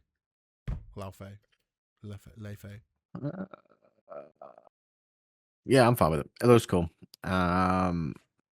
Disappointed that they could show 20 minutes of uninterrupted gameplay but not give us some form of time frame. It just says soon. Well, if we remember with God of War 2018, they gave us a stack, and they released that. They gave us that release date very late, because they were like, "Hey, it's coming out in like 2 months or 3 months, whatever it was," because they really didn't want to push it, I think. So like, if we won't put a date on it, we never actually delay it, and that's how they get around it. But I'll let you speak to it more if you've got anything more to say before I really jump in. No, I'll just bounce off what you're going to say. Look, it looks cool. It's not where I thought they were going to go with it. I'm glad it's not a prequel Mm. title. Yeah, Yeah, I'm it'll be with you. interesting. So It's interesting to see what they're gonna. I look forward to seeing what they're gonna do with it. So when we first originally started hearing the rumors of this next God of War game being based around Faye, pardon me, I remember there being a lot of concerns around like, yeah, is this a prequel? I'm like, I don't really give a flying fuck about a prequel. Like we just played Sons of Sparta, pardon me, which is that sort of side-scrolly, Metroidvania-y God of War. It was fine. I didn't finish it. I might go back to it. I was like, that was a prequel, and it didn't really fit. Like it just kind of seemed off because of that. And seeing it here and how they're doing it, and as we mentioned, like with this game running in tandem with God of War 2018, like it demonstrates that it is an additional tale within the same current story. Like it's not this, reimagining or reboot or or the side story. Like it's all part of it. And Faye has always been an integral part of this Norse God of War. The events of the series thus far are reliant on Faye. Faye is responsible for the journey. So much of what this world is built upon is her. So the idea of making a game about her seems really cool. And because she's not some side character, it's not as much as the internet wants to crack the shits about it. It's a work game. No, it's not. Like no, it's just a woman, and it's a very important woman and a very fucking powerful woman.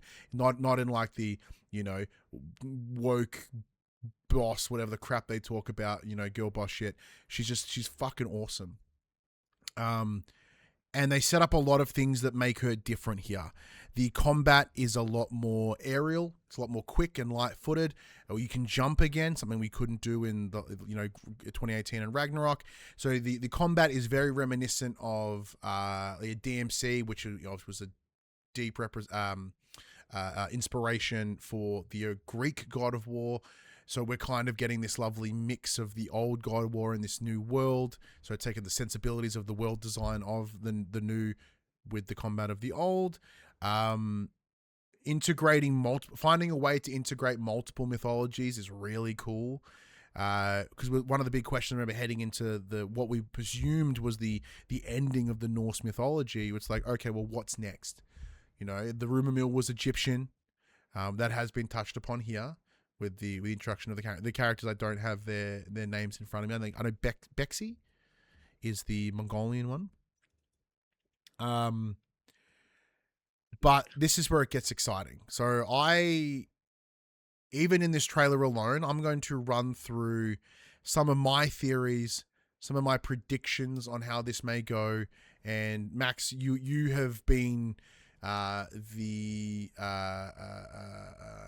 recipient, the unlucky recipient of a lot of my thoughts on the game this week as I throw it in, right?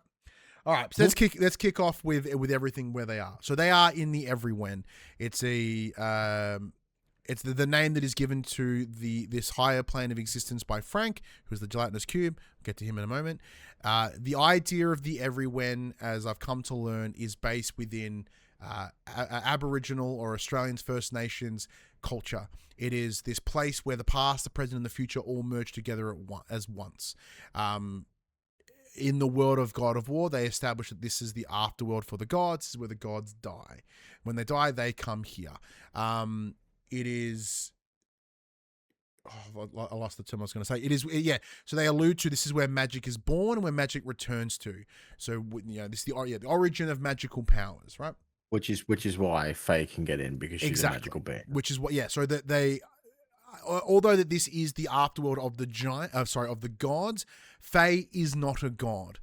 She is a giant through and through. She is an incredible warrior for the giant. She is was part of the guard of Asgard for a while. We know that she went one-on-one with Thor and they came out in a stalemate. But yeah, so what allowed her to return here, I believe, is a mix of her magical powers, which will give her an advantage in this Everywhen.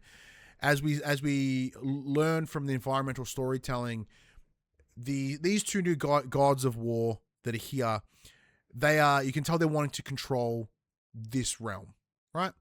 They demonstrate that there is this gateway in the Everywhen that my presumption is it allowed the old gods to communicate with the new gods and vice versa, right? This gateway allowed them to travel through. For whatever reason, I believe that these two gods of war have been like, we don't want to go back. We're here now. We're dead. We should all be dead. And then in turn, like they've used that to try resist and lock down the magic of the Everywhen, block the gate, preventing the communication between the two. That's what they're trying to do, right? So, for whatever reason, my belief is that Faye intentionally made the choice to die, or at least it was part of a plan to get her to the Everywhen in an attempt to solve the issue that is going on. Because as Max mentioned, magic is so intrinsically built into the giants that their afterlife is different. It's delivered different. It's treated different. So much so we understand that the reasons being that in Ragnarok, the giants were able to separate their souls from their physical bodies and keep them in those cool little ball thingies, right? So there's an understanding that they understand the difference between soul and body and how to manipulate that with their magic, which is why I believe. So let's expand on that. The concern was in Ragnarok of what Odin was going to do to the giants, so they went and hid. We know that Odin was in the process of trying to eliminate the giants. My belief is not because of because of them being giants. It's because of their connection to magic. Therefore, their connection to the Everywhen. So something that we see very early on in the beginning of this trailer is the mask. Not the mask, which is the lore of the mask, the movie and the comic book is connected to Loki, which is a whole other thing. I don't know whether they're going to touch upon that just yet, but that's pretty intriguing. It's the same, as similar mask to what Odin was using in Ragnarok with his intentions to see into the afterlife, right? My son and I booted up Ragnarok again today, and one of the things that Odin says in his first appearance when he's talking to Thor and Kratos, he goes, the what we look for is death. Like that's one thing we all are hunting, right, as gods. It is, but the mask was designed to allow the mask as far as we know it. Odin wanted to use it to be able to find and to see through and or communicate to the afterlife, right? That was his focus. That was his interest. In the beginning of the trailer, we see a splinter in the hand of Faye. When she is confronted by the Egyptian god of war, they pull it out, note that it's a mask, break it, destroy it. I believe that that splinter is what allowed Faye to get into the Everywhen, or was the intent was for her to use that to communicate back to the mortal realm. So if whatever is she the giants have sensed something was up, they know that something was going to happen, and she needed to be involved to help save magic, I guess. Once again, taking that consideration of the soul and the body, I do believe part of the way that Faye will return to the realm of the mortals is deeply connected to the need of taking her ashes to the highest peak in Jotunheim, right? Take her to the land of the giants, the land of where this magic is born, and then in time she will find a way to return, and her body and her soul will become one again in that place.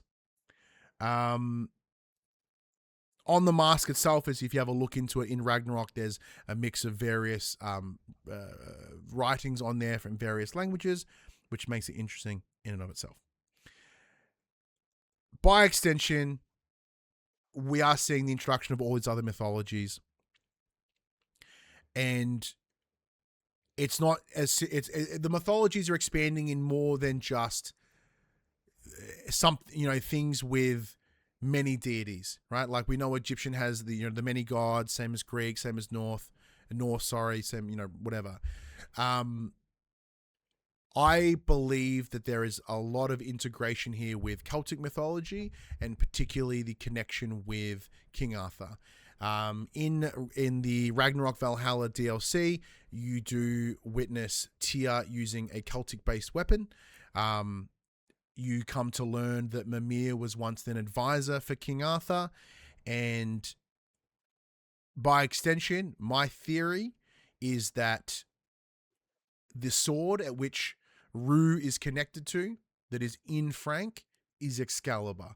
Although, as you pointed out now, Chats Max, that sword is of a Chinese design, I believe that stays true. I still believe that it is the Excalibur. I believe that Rue is the Lady of the Lake, which is like a sort of a little, a goddess, like a fairy spirit sort of vibe, very magic connected. And I also believe that Frank, the gelatinous cube, is going to be a transmorphed, same as Rue, version of Merlin. Merlin is not considered a god. He's considered an individual of high magic. But I believe that in order for him to enter the Everywhen, he has to alter his form in some capacity. Even because if we think about the shot at which she removes the sword from Frank, it looks like water. It's shot in a way. It's very, it looks as if it's a very important sword. There's a little side character that mentions something. I partly agree with you and partly don't. From memory, I don't think he mentions King Arthur at all, but he does mention that he knows Nimue, the Lady of the Lake. Yeah. And if you want to go down that route, I would imagine that Frank is actually the lake with Rue. I thought that too. Because... But the idea of a god like lake, it seems odd. But yeah, once again, But again, he doesn't have to be a god. It is the place of magic. Anything magical, because Nimue also not a god. Yeah. So. Yeah, and this also then leads to the potential of the story of Morgana Le Fay, which is a magical fairies and vibe, like the sister of King Arthur or something. So there is the Le Fay reference within Celtic mythology, so it's a little too on the nose to not consider the connection. Yeah, was there anything else I wrote down? I wrote a bunch of shit down.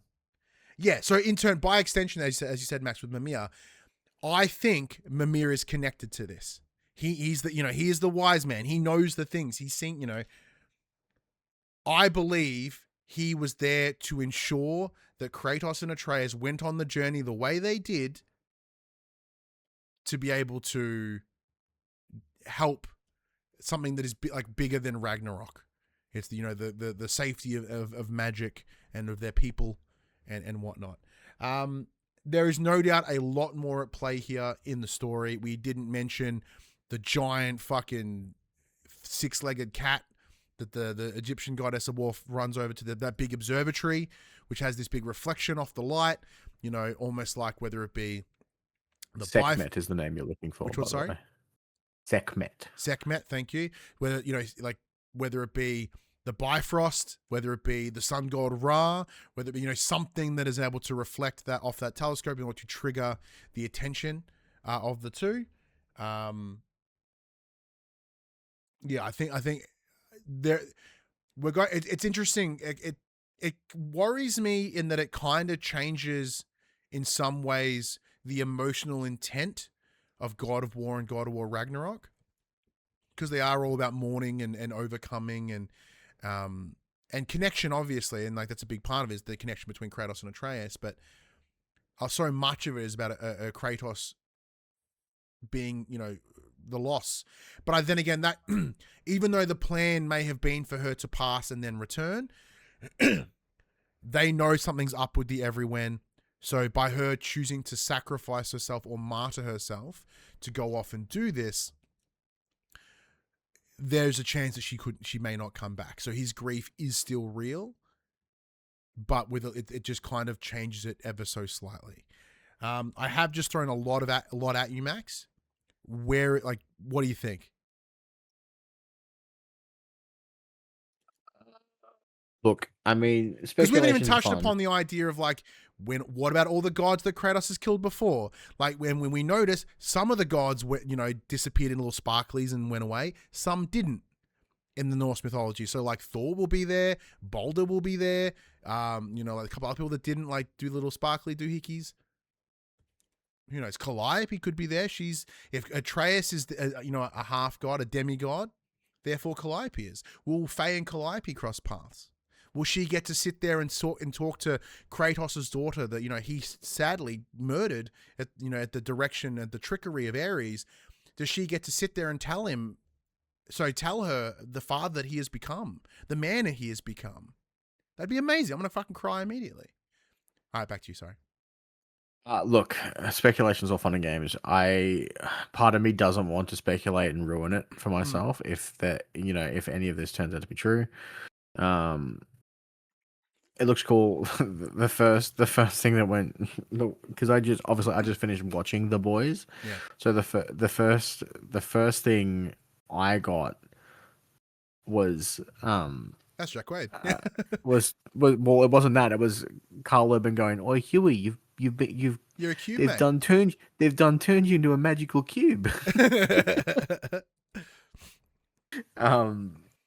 Yeah. Look, my only gripe with it was that they didn't give us a window or a date. That's what I was hoping for. Other than that, the game looks great. It does have that throwback to like the original games in its combat style and a bit of its gameplay, which is cool. I look forward to seeing where they go with it.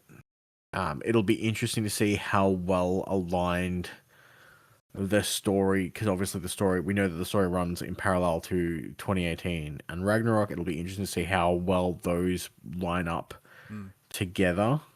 Because with it being an area where where past, present, and future all exist at once, like how does time progress in the everywhere comparatively? Like, there are moments where in the trailer initially we see Kratos cross into.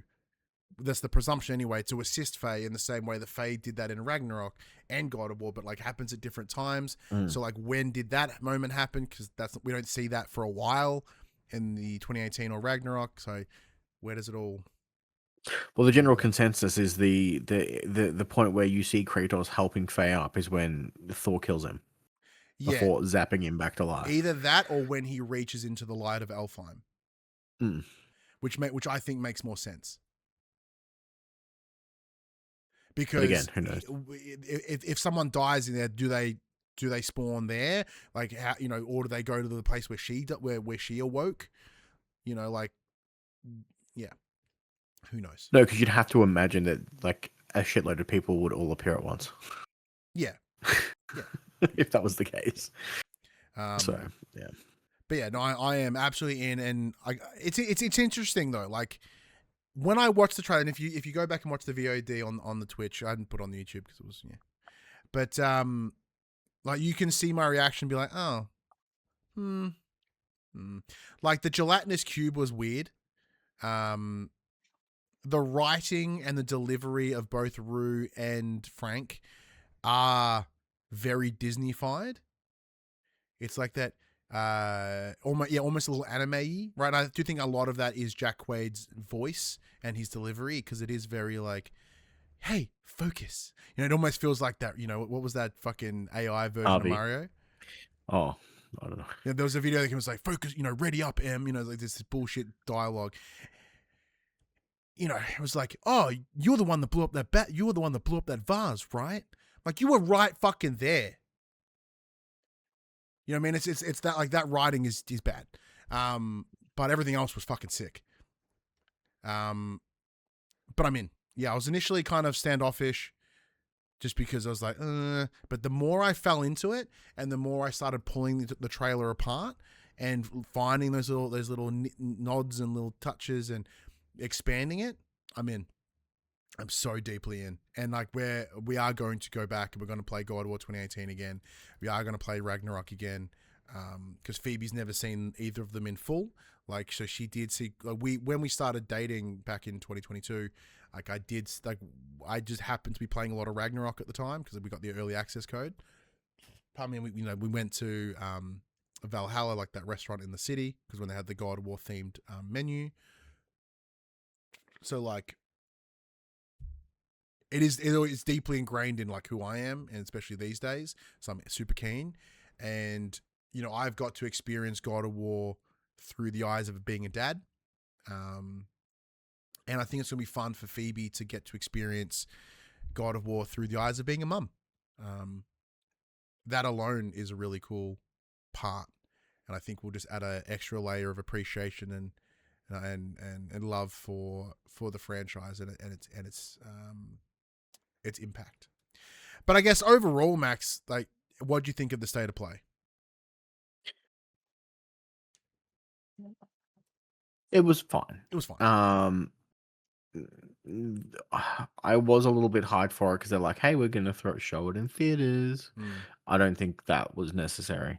A little lackluster on the first party stuff again, with the main ones being like bookending the show. It was fine. Yeah, they, as you were correct, like they did open with the two Marvel related exclusives, or console exclusives at least for Tokon.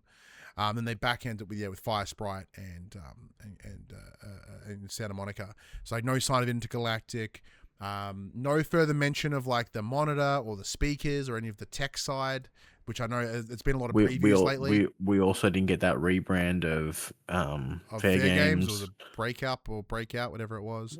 Yeah. There's a lot of things missing. Yeah, I'm with you in that the hype of we're going to put it in cinemas. I'm like, this should be something incredible. And it was very good. It was fine.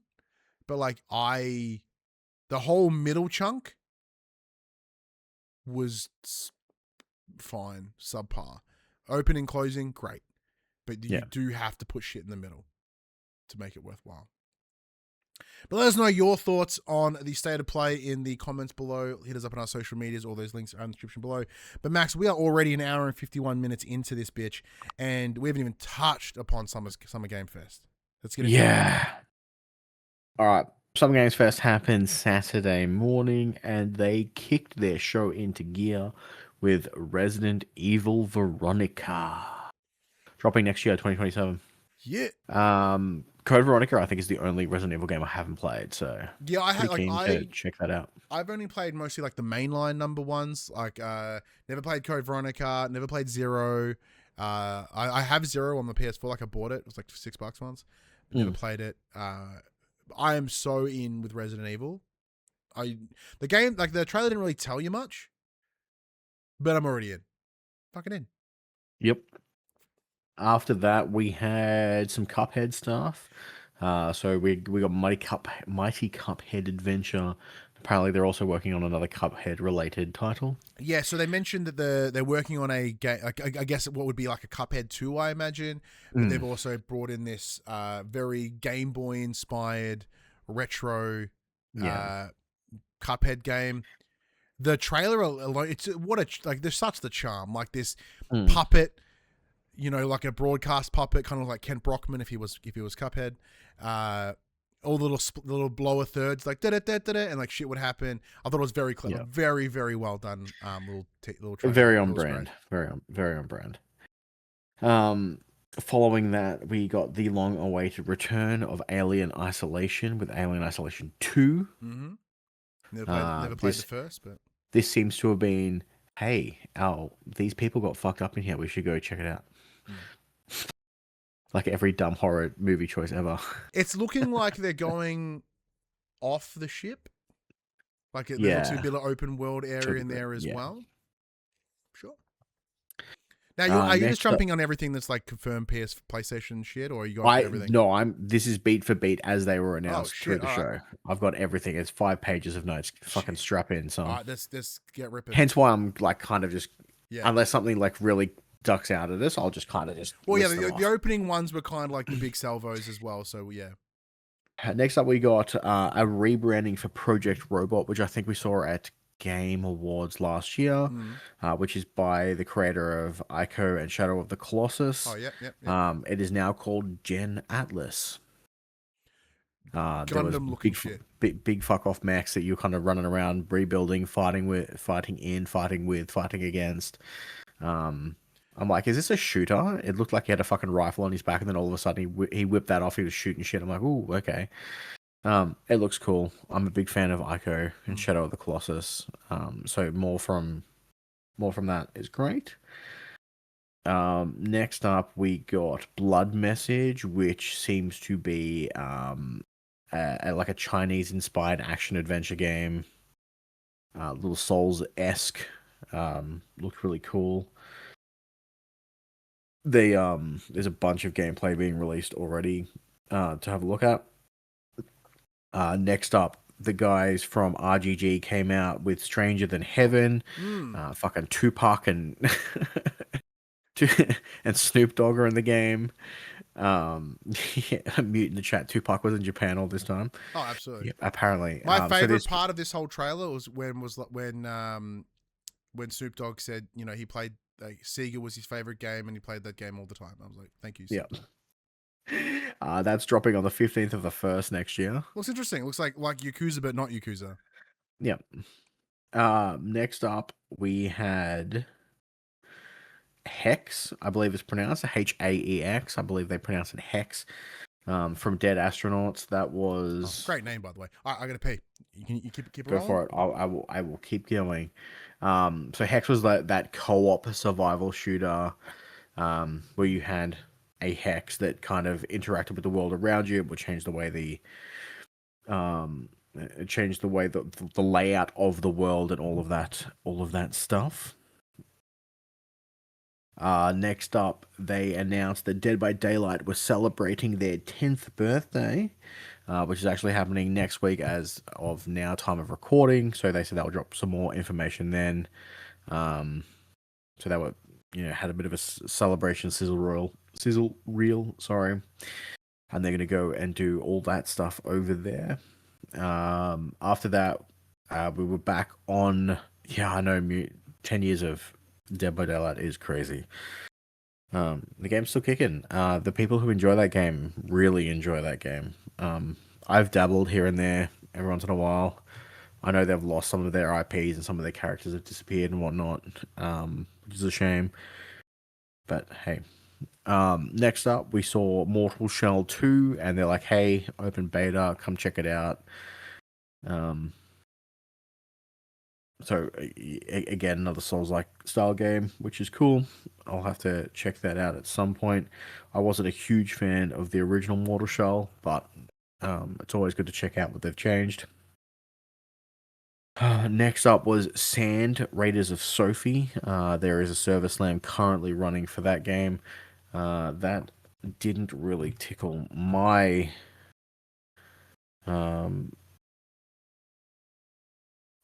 fancy, but it looked fine. It was that weird kind of Western game where you built your own mechs to. What I miss? We just covered Sand, Raiders of Sophie, where you were building like those weird mechs to run around on the sand dunes and kill people. Yeah. We covered Hex, Dead by Daylight's 10th birthday, Mortal Shell 2's open beta. After Sand, Raiders of Sophie, we got Assassin's Creed Black Flag Resynced. Game looks great. Game was great the first time around. I would imagine it's great the second time around. Yeah, it's coming out July. That is dropping the 9th of July. Next up was The Last Ronin teaser from Platinum Games, which is the Teenage Mutant Ninja Turtles. Very, very well critically acclaimed graphic novel where, one of them, I forget which one, I think it's Raphael, is like the last samurai. Last one, yeah. When its trailer opened, it was like kind of looked like the arch that they were showing, kind of like a Stargate. I'm like, oh fuck yeah, Stargate. I'm like, oh, Ninja Turtles. But no, it's kind of cool. Like it's the first Ninja Turtles have been around for yonks. They've made a bunch of Ninja Turtle games, but not like this. I can't remember the last game that was a new game. The last couple have been like remakes or like spiritual successors. Yeah, not taking a new angle to it. That Souls-like recently. Sorry, the roguelite recently. Oh yeah. Next up, we had Ben Starr come out and talk about Fortnite. He's like, right after this is our big fuck off event. The new season's going to start. It's runners, yada yada. John Wick, cool. Different version of John Wick, I guess. Yep. Then there was Gundam Rogue Orbit for the Gundam fans, it looked cool. Not for me, Gundams aren't for me either. I don't like. I want to because they seem cool. Like, wouldn't mind watching like Evangelion or something. But yeah. eh. Then we got the extremely hard game, which I at first thought was That an looks sick. Untitled Goose Game fucking sequel, but Yeah, it's it was not. like I thought it was House House, but it's not House House at all. No. Yeah, so it's like this co-op up to 6 people by the looks, where like as 2 people you have to carry your nest full of eggs. You're these 2 birds. Yeah. A series of like platforming things. It looks fucking great. Like, I am so in. That drops on the 24th of July this year. That's a James and Me game for sure. Next up, we had Crossfire from That's No Moon, which I believe was like a... it looked to be a co-op shooter where you kind of like forced to work with a teammate type thing. It actually looked cool. I was really interested in it. And then they went on a little tangent about how they mocap what was it? They called it like the advanced tactical cover or something like that. Yeah, it was all about like how their body moved to like crab crawl, I guess. Yeah, it would their body's movement would adjust to what cover they had available to them. Next up, we got the Control Resonance stuff again with the launch of September 24th. Again, the game looks great. Can't come soon enough. It's picked a really busy time to come out. So hopefully Remedy sees something from it, but that remains to be seen. Next up, we got Guild Wars 3. They came out, they're like, hey, we're going to do a beta next year. It feels like it's time. Guild Wars 2 has been free to play for what seems like forever at this point. It's been out for forever at this point. It'll be nice to have a new refresh of that system and yeah, big part is they're claiming a lot of like, you know, MMOs haven't changed in ages. Yeah, they're bringing in something with the idea of changing. I don't know what it is. I'm very curious on what they, because the struggle that most, if not, if they pay you to play it, that's the change. That'd have to be the only thing, really. One of the things that the MMOs have always struggled with is once they release, like, what cuts them, like what makes them different. And I assume that Guild Wars 2 isn't closing with the release of 3, so they kind of want to transition people over. Yeah, but interesting. Next up, we got Star Wars Galactic Racer dropping October 6th. Yes. Gimme. Want it. I love it. Sebulba was all up in there with his fucking with his little jowls and walking on his back, on his arms. Yeah, sick. I mean, like, it looks like this perfect combination of Wipeout with the takedowns of Burnout. I am in deeply. Next up was End of Abyss. End of Abyss. Let me have a quick squiz.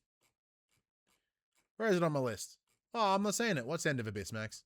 End of Abyss was that it looked to be like a horror space game again. Why is it not on my list? In the depths of mysterious underground compound, mission blah, blah, blah, investigate disturbances of unknown origins. Yeah, it seems to be like one of those like tense psychological horrors. It was kind of that 2.5D. It looked like a twin stick shooter almost, where you were shooting. Oh yeah. I think I remember the one. Yeah, with the hand gestures that I'm making, those things. Took it away, really. I'm glad you can follow that. After that, we got Last Harbor. Last Harbor. My notes are so shocking. Yeah, so like this was really interesting. Like, I was watching this through like a watch along live stream for Sacred. Oh, it was the fucking zombie apocalypse on a boat. Oh yeah. That's what Last Harbor like was. There's a bunch of releases and then they're like, oh, there's no ad breaks. I'm like, no, there's a bunch of really small cram trailers into what would be ad breaks. Yeah, they did like random switch sizzle reels. Yeah. Which I have listed as switch sizzle reel. I didn't list everything. Yeah, we shouldn't have to because they're ad breaks, right? The big announcements are outside of those little bursts. Yeah. Next up, we got Virtua Fighter Crossroads. So they did like a little fucking movie trailer. I thought I was watching a Mortal Kombat movie for a second. Then there's They like this. clearly reintroduced characters that are like fucking big in that game, but I have no idea what Virtual Fighter is about, so I didn't make any connection because everyone seems like, oh my god, it's her. And I'm like, I don't know who that is. And there were moments where that's like you weren't fighting, like you were running around. I'm like, is there story modes in Virtual? I thought it was just another. I thought it was another like fucking side fighter on Sega. Mute in the chat seems keen. Well, that's good. At least, okay, Mute. Can you tell me, like, with that like sequence when they're running, when the dude's running down the street, vaulting over shit? Is stuff like that common in Virtual Fighter, or is this the thing that they are doing to differentiate themselves from the other fighters that are out there? We'll come back to that. Keep going, and we'll come back to old Mute. Next up, we had some RuneScape stuff. Same thing again, right? Again, yeah. We then had the Switch sizzle reel number 1. Cool. Bunch of games After run like that, asshole, I'm sure. After that, we got Soulframe, which is from the guys who make Warframe. It's their like high fantasy game. It's pretty good. Mute in the I chat played does it. confirm that is a new integration into Virtual Fighter. That's cool. Fair enough. Then Grounded 2 came out with their expansion Into the Abyss, which will be dropping across all platforms. Well, it's coming to PS5 now. Grounded 2 was originally not listed to come to PS5, and the trailer like Grounded 2 PS5, like it's quickly and they're like swunk in from the side. It was very clever. After that, we had Mafia Old Country Man of Honor dropping in August. I really enjoyed Mafia. I didn't finish it, but I had been meaning to go back to it because I really did dig. I don't know why I stopped. I think I just got distracted. But cool, more DLC, sweet. Like we had a lot of break between Mafia games, so extending this out. Like Mafia 3 had a lot of DLC from memory. It's like 4 or 5 packs, so fucking win. Next up was... Hang on, in the chat, my Mute adds David Hayter, aka Snake from Metal Gear Solid, is writing the story of for Virtual Fighter. Didn't he write X-Men? Next up, we had 1666 Amsterdam. He did. He wrote the 2000 X-Men movie.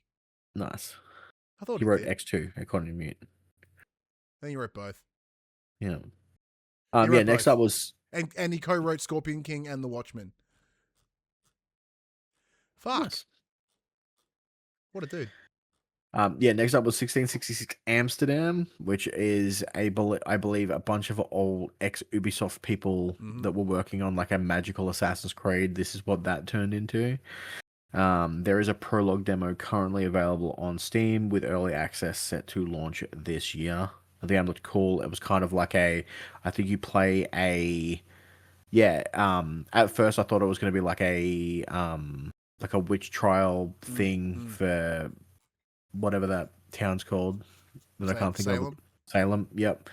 It's not. You seem to play the role of like a paranormal investigator, which seems really cool. And then Saw rocked up on stage, the little fucking doll dude. The Jigsaw's the other Frank. Guy. What's the little fucking dude? He has a name. Dave the puppet. No, Dave the puppet. It's something. I don't know. He rocked up, and now we're playing. Puppet. Now we're playing a game that looks like Dead by Daylight, but it's Saw. Billy the Puppet. Yeah. So we saw some gameplay for Saw Genesis. It's kind of 3v1. Get fucked. Yeah. It looks like Dead by Daylight. It was a cool idea because there was. I remember there being a Saw game back on PS3. I was like, oh, but the second I saw this was multiplayer, I'm like, you can fuck right off. Yeah. Right after that, we got Lords of the Fallen 2, which is coming out this fall. Super keen on that. I was a huge fan of Lords of the Fallen. More of the same, please. Oh, Billy. Oh, brother. It says Mute in the chat. Next up, we had Star Wars Zero Company, which is dropping August 27th. Fuck yes. It is like straight up like XCOM but Star Wars. Could not give two shits. Get fucked, Max. Nah, it looks fun. It looks cool. I'm interested. Like, I'm not as hyped as Galactic Racers, but like as a fan of, Star Wars Shatterpoint, the minis from Atomic Mass Games, I just get to play. It's just me playing Shatterpoint. Just wait 1 week and play Blood of the Dawnwalker. That would also it does look pretty cool though. They showed off a big story trailer for it. Looks cool. Next up, Among Us is now a TV series on I Paramount didn't know it Plus. was still relevant. And I didn't know Yvette Nicole Brown, the chick from Community, was in it. Fucking No Elijah one Wood's in it. responded to that at all. Elijah Wood was in it. There's quite an impressive name on that cast. And they're also doing. It looked like there was like a story version called Among Us Story on Guard. Yeah. Yep. And then they did some 007 stuff, and I assume this is like a huge spoiler. Oh, with Lenny Kravitz, yeah. His Borma will return. Is he in the game? And then were we supposed to kill him and not? And then he's coming back because I have not played 007 yet. Mute in the chat has stated that the TV show has shadow dropped on Paramount Plus for Among Us, I believe. Yeah, I guess he's the main antagonist. So, you don't beat him? Oh, hang on. Let me have a look here. So, looking at Polygon, 007 has already been revealed 2 weeks. Borma is played by singer and actor Lenny Kravitz. He was featured in pre-release marketing, and fans wondered if he'd be in James Bond's nemesis in the game. Instead, he only showed up in one level midway through the game. He's the pirate king of Alf, ALEPH, a haven for criminals and a certain MI6 defector. So he is highlighted in the game itself and the marketing, but he is not. Okay. He's not the big bad. Next up was Sizzle Reel number 2 for the Switch. Woo. Then they had a short, what appeared to be like an ad for Gothic remake. They're like, it's available now. Go buy it. Oh, thank you. Next up, we saw Aeon 2, which I thought looked amazing until it turned out to be Aeon 2. I'm like, that's dropping in September. Wuthering Waves, the newest gacha game, is doing a Cyberpunk Edge Runners crossover. Yeah, we're back in that ad block announcement. That's starting June 8th. Then Capcom comes to the stage and kicks shit in with Monster Hunter Wilds Ascendance, dropping in 2027. Nothing for me. I didn't really get into Monster Hunter Wilds, so do we need to but try it does again, look cool. perhaps? I think so. But it looks like they're taking you to the sky now. There's a lot of like aerial islands by the look of it. Looked really cool. Next up was Swords of Legend. And I have a feeling this was that other Chinese-inspired game. Yeah, because there was a couple little. Because it literally just showed a boss fight of you fighting some dude who was using like Chinese magic tricks as attacks. Looked cool. Had like that Souls-like look. I'm like, okay, you've got me. I'm in. And then next up, I assumed that it was fucking Lego Hot Wheels. Turns out it's just Hot Wheels. Straight up Hot Wheels. Just straight up Hot Wheels Infinite Rush. Sure.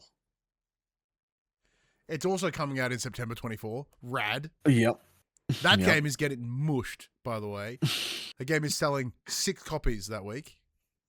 And then to keep the racing car games going, we had Sonic Racing Cross Worlds getting a crossover with something. I can't for the life of me remember what it was. So I haven't played that yet, which I really should. I think I want to say Godzilla, but oh no, you are correct. In the chat, Godzilla. Yeah. James and I played a lot of Team Sonic Racing. It was actually really fun. I haven't played Cross Worlds yet. I've been reaching out for a code to 5 something like you don't have any. I'm like, okay. And then they also announced Sonic Pico Park. Sure. Oh, and Evangelion. Thank you, Mute. I knew it was something. I didn't write it down because I didn't think it was important, clearly. Next up, we're getting an Attack on Titan game coming July 1st. Apparently, it plays the story of the anime arcs, which is cool. Sweet for you. Yeah, next up was Clutch in spring 27, I believe was the next racing car game. Yes, it's an open-world racing game from former Forza Horizon devs. Yeah. So that sounds like it could be good. Yeah, if you like racing games, absolutely get in. Next up is Chronicles Medieval. I thought it was like a totally awesome battle simulator. Yeah, that's what I thought it was too. Realistic. And then I thought, oh, maybe it's just going to be one of those fucking Total War games. Turns out it wasn't that either. And then I'm like, Chivalry 3. And then it wasn't that either. And I'm like, oh, I'm not good at this. Again, this is why we don't do predictions, guys. This is why. But that's coming to early access this year. Next was Sea of Remnants, and they did a fucking music video trailer, which was fucking bizarre. Cool. Yeah. Next up was Hitman, where we're gonna kill Wiz Khalifa. Yeah, like that was intriguing. Like sure. Yeah, sure. Next up, much to Nintendo's chagrin, Power World is going 1.0 on July 10th. Yeah, I thought that game was done, man. Like I thought the game was already in 1.0. Like you tell me this entire time it's not in 1.0. No, it's been on early access. Brutal. Then next up, the game that made Paul come in his pants was Wolf Among Us 2, coming 2027. See, it's interesting. Like, I have never played Wolf Among Us, but I have read Fables, the comics that it's based after. The comics are fan-fucking-tastic. Like, I would love to read them again. But they also announced that a remaster of the first Wolf Among Us is coming as well. Good. It will hopefully get people into. Yes, I'll definitely go and play the remastered collection, I think. Next up, due to popular demand, we have Stellar Blade Blood Rain, where they just made the main character younger. Cool. Just to make it creepier. That character looks real young. Yeah, I'm glad that they really just doubled down on the fucking perverted audience that this game has acquired. So, I guess it's not woke if they're young enough. Like, I think is that the line? Is age the line? Like, that's why they didn't like Faye, because she looks like a woman of actual age. But because this girl looks prepubescent, everyone's like, fuck yeah, not woke. You know, speaking of woke, next up was Street Fighter Year 4, where they announced Yasmin, Arjun, Boosh, and Tifa from Final Fantasy. Yeah, it's a Square game. Finally answering the question as to why she's not in Tekken. It's because she's in Street Fighter. Yeah, I feel like she should be in Tekken though. Seems to make more sense, but sure. And then last but not least, they announced a tiny little game called Final Fantasy VII Part 3 Remake Revelations. I'm going to move this microphone out of the way, and this is all you, Max. And I missed half the fucking trailer because I was doing something. And I haven't gone back to watch it. Are you shitting me? No, I'm actually not. I missed half the fucking trailer because I was doing something. All I know is that I'm in. I saw a lot of gameplay. You didn't need to Vincent. see a lot anyway. You would have, No, I saw a lot of gameplay as Vincent and Sid, so they are actually playable characters now. Great, chef's kiss. They have changed the voice actor for Sephiroth, which was a choice, but the person who they're bringing in, yeah, I think something happened. Fine. The person they're bringing back in is Travis Pastrana of Nitro Circus. No, Travis. What a fucking decision that would be, by the way. Will something. He's the guy from Critical Role. He voiced. No, Matt Mercer is voicing Vincent. But he was there. He was on the stage. Yeah, he voices Vincent. I'm talking about the other guy from Critical Role. Vincent's the vampire with the red cloak with the gun. Pew pew. That's Dante from Devil May Cry. Incorrect. He's not a vampire. He's a demon. Oh, he's the moody guy with the big fucking fringe. Yeah. Which is also possibly Devil May Cry. But I know which one you mean, yeah. Yeah, he was busy schedule conflict, something about Superman, Mute said in the chat. Oh, okay. So yeah, fine. It looks like it's all coming together. Next year, spring of 2027. So what's that? Late for us? No. Autumn. No. Right. Yeah, autumn. When's autumn? What's February? March through to May. February. March, April, May. Super keen. Love it. And then they announced that it's coming to all consoles. They showed so much shit. Yeah, they did, but I didn't see most of it. Yeah, but yeah, no longer. I saw people I saw parachuting off the fucking airship, which so they're like you can just fucking land where you want to. Yeah. There's no load screens. I'm like, that's cool. There's a little open world sort of setup. The loading screens are hiding behind that cutscene, but the idea is you can just kind of go and explore this open world. Mute I in the chat. guess. They did a class system. I thought it looked like they were doing a class system, which again, fine. I don't care. It has been in previous Final Fantasy titles, not 7, but whatever. I think it seemed to be like a way to have like loadouts, but not call them loadouts. Well, yeah. So they introduced call them like classes. changes in your attire and how it affects as well. Yeah, that was from Final Fantasy X-2 when you changed dress spheres and you would change your outfit and therefore in like a Sailor Moon fashion and then therefore become a different person and learn new moves. Sweet. Yeah, the weapons made an appearance. Yeah, You the saw big honking fucking you saw the emerald, nasty the emerald, the ruby, the omega. Pretty sure they are all just Pokemon games, Max. Yeah, yeah. Funnily enough, yeah, Kane. It's coming out sooner than I thought. Was the date on it? Very, very excited, and that was it. That was it for Summer Games Fest. That's how they. Yeah, it's spring 2027. So overall, Summer Games Fest was pretty good for Max. Lots of Souls likes, lots of Eastern style action games. Yeah, it was pretty good. And like I'm like, oh, I want to watch it. I'm gonna set my alarm. Like, nah, I won't set my alarm. If I wake up, I wake up. And then Ollie woke up at 6:55. I'm like, oh, you legend. I forgot it was on. So I didn't.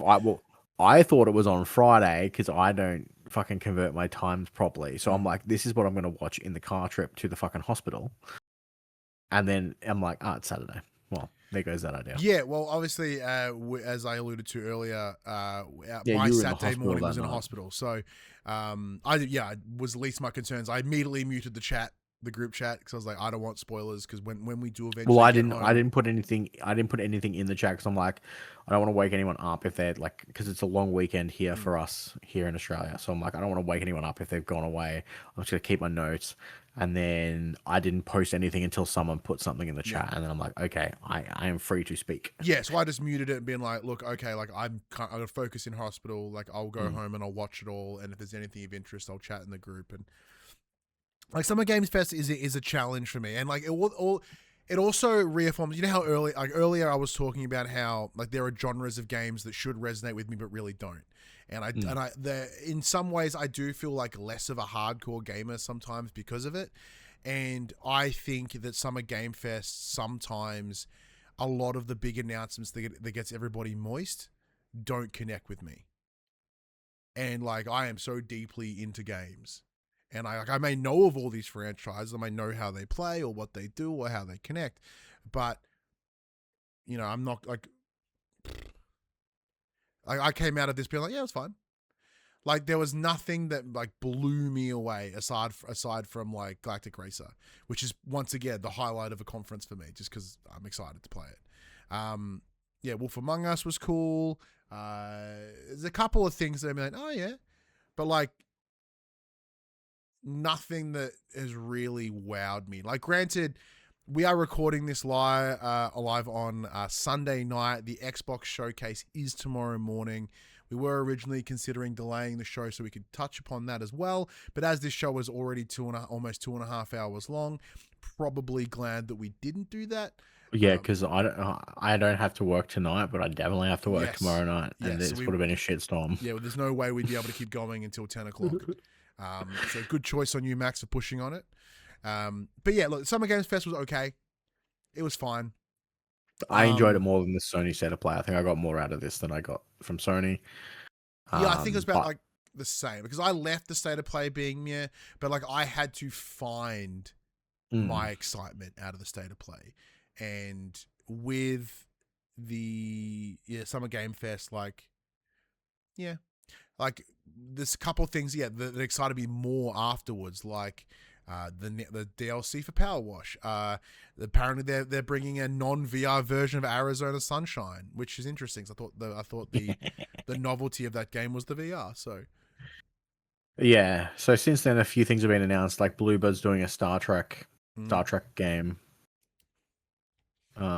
which is a choice. And then as you mentioned, the Xbox showcase is for us tomorrow morning. The one game that I was really hoping to see at any of the showcases was Tides of Annihilation, which is that Game Freak. No, No.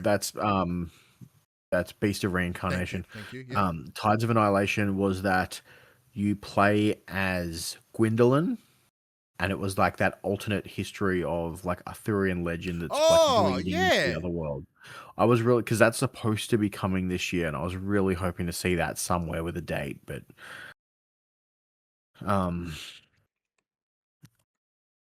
nothing has come out. From Beowulf, says Mute in the chat. Yes. No, Eclipse Glow Games is the people doing Tides of Annihilation. No, Beowulf as in the story of Beowulf. Oh, yeah. Maybe. Yeah. Oh, it's question mark from Beowulf. I don't know. Because Gwendolyn... Lancelot's missus. Yeah, there you go. Thank you. Yeah. That's the one. I think. Yeah. Were there any other announcements or anything that like popped up? Let's do a quick look. Let's go to the classic places we do like push squares and whatnot. Oh my god! Apparently James Bond has already sold more than 3 million copies. That's pretty impressive. Yep. Oh, hang on. 48 minutes ago, Gears of War E-Day was coming to PS5. Yeah, Xbox have cancelled the port. I guess we'll find out tomorrow. Apparently, but Walmart have also listed it for PS5, so who knows? We won't know until tomorrow. Yeah, let me have a quick flick through. Yeah, nothing else that I feel that we've missed. But all of those games are coming way in the future. If you're looking for something more immediate to play, here are the games coming to PlayStation this week. Fucking nailed that. Well done. Next, we have Solarpunk coming on the 8th of June. We have NBA The Run coming on the 9th of June. The Boys, Trigger Warning, 9th of June for PSVR 2. 4PGP on the 11th of June. Portal with Sports. Actually, I don't think that's true, but whatever. That's coming on the 11th of June. Unrailed 2, back on track, 11th of June. And Driftland The Magic Revisited coming on the 12th of June. Well, there you have it. Well, big thank you for everyone coming to this extended episode of the show where we kind of did just go through what happened on the show. And like, it's the most riveting thing to listen to, but like, you know, it's fun nonetheless. You know what is riveting to listen to? Oh, babies! Look at that. Look at the babies again. Look at that. That was a cool way to... Just like the state of play, we open with something cool and we close with the same thing that's also cool. And we bookend with the same thing. Yeah, there we go. Love it. Again, congratulations. Thank you. Super happy for you guys. But with the games, like it's supposed to be an E3 week. It doesn't really feel like it, but it does and it doesn't. For me, like once again, like we started PopC 12 years ago around the E3 week, because we're like, fuck yeah, this is the best time of the year to kick in. Over a decade later, it really doesn't feel that way, which is a shame. But it was fun nonetheless. Let's get out of here. It's late. Let's wrap this bad boy up. All right, everybody. This PlayStation conversation happens every Tuesday morning at 8 a.m. on podcast services, including Apple Podcasts and Spotify, and 9 a.m. on those YouTubes. If you'd like to join us in future conversations, you can come check out our socials: Facebook, Discord, Instagram, X. Those links can be found in the description below. If you want to join the conversation as it happens, head over to twitch.tv/PopCulturists. We watch us record this show live, where you can jump in the chat and become part of the show. If you want to support the show, you can tell your friends, tell your family about this PlayStation pod. If you are listening to us on podcast services, be sure to give us a 5-star rating and a written review. If you watch us on YouTube, be sure to like, subscribe, and comment below. I endeavor to answer every single comment. If you want to support us financially, you can at patreon.com/thepopculturists. Of course, if you want to throw down some predictions for the name of my son, of my second son, my new son, let us know in the comments below. It could be funny. What's your guess, Max? Newsom. But until next week, I'm Ryan Betson. I'm Max Cooper. And that was For the Players. Max was on the list originally. And people's like, I like Max. I'm like, yeah, I like Max too. Max likes Max too.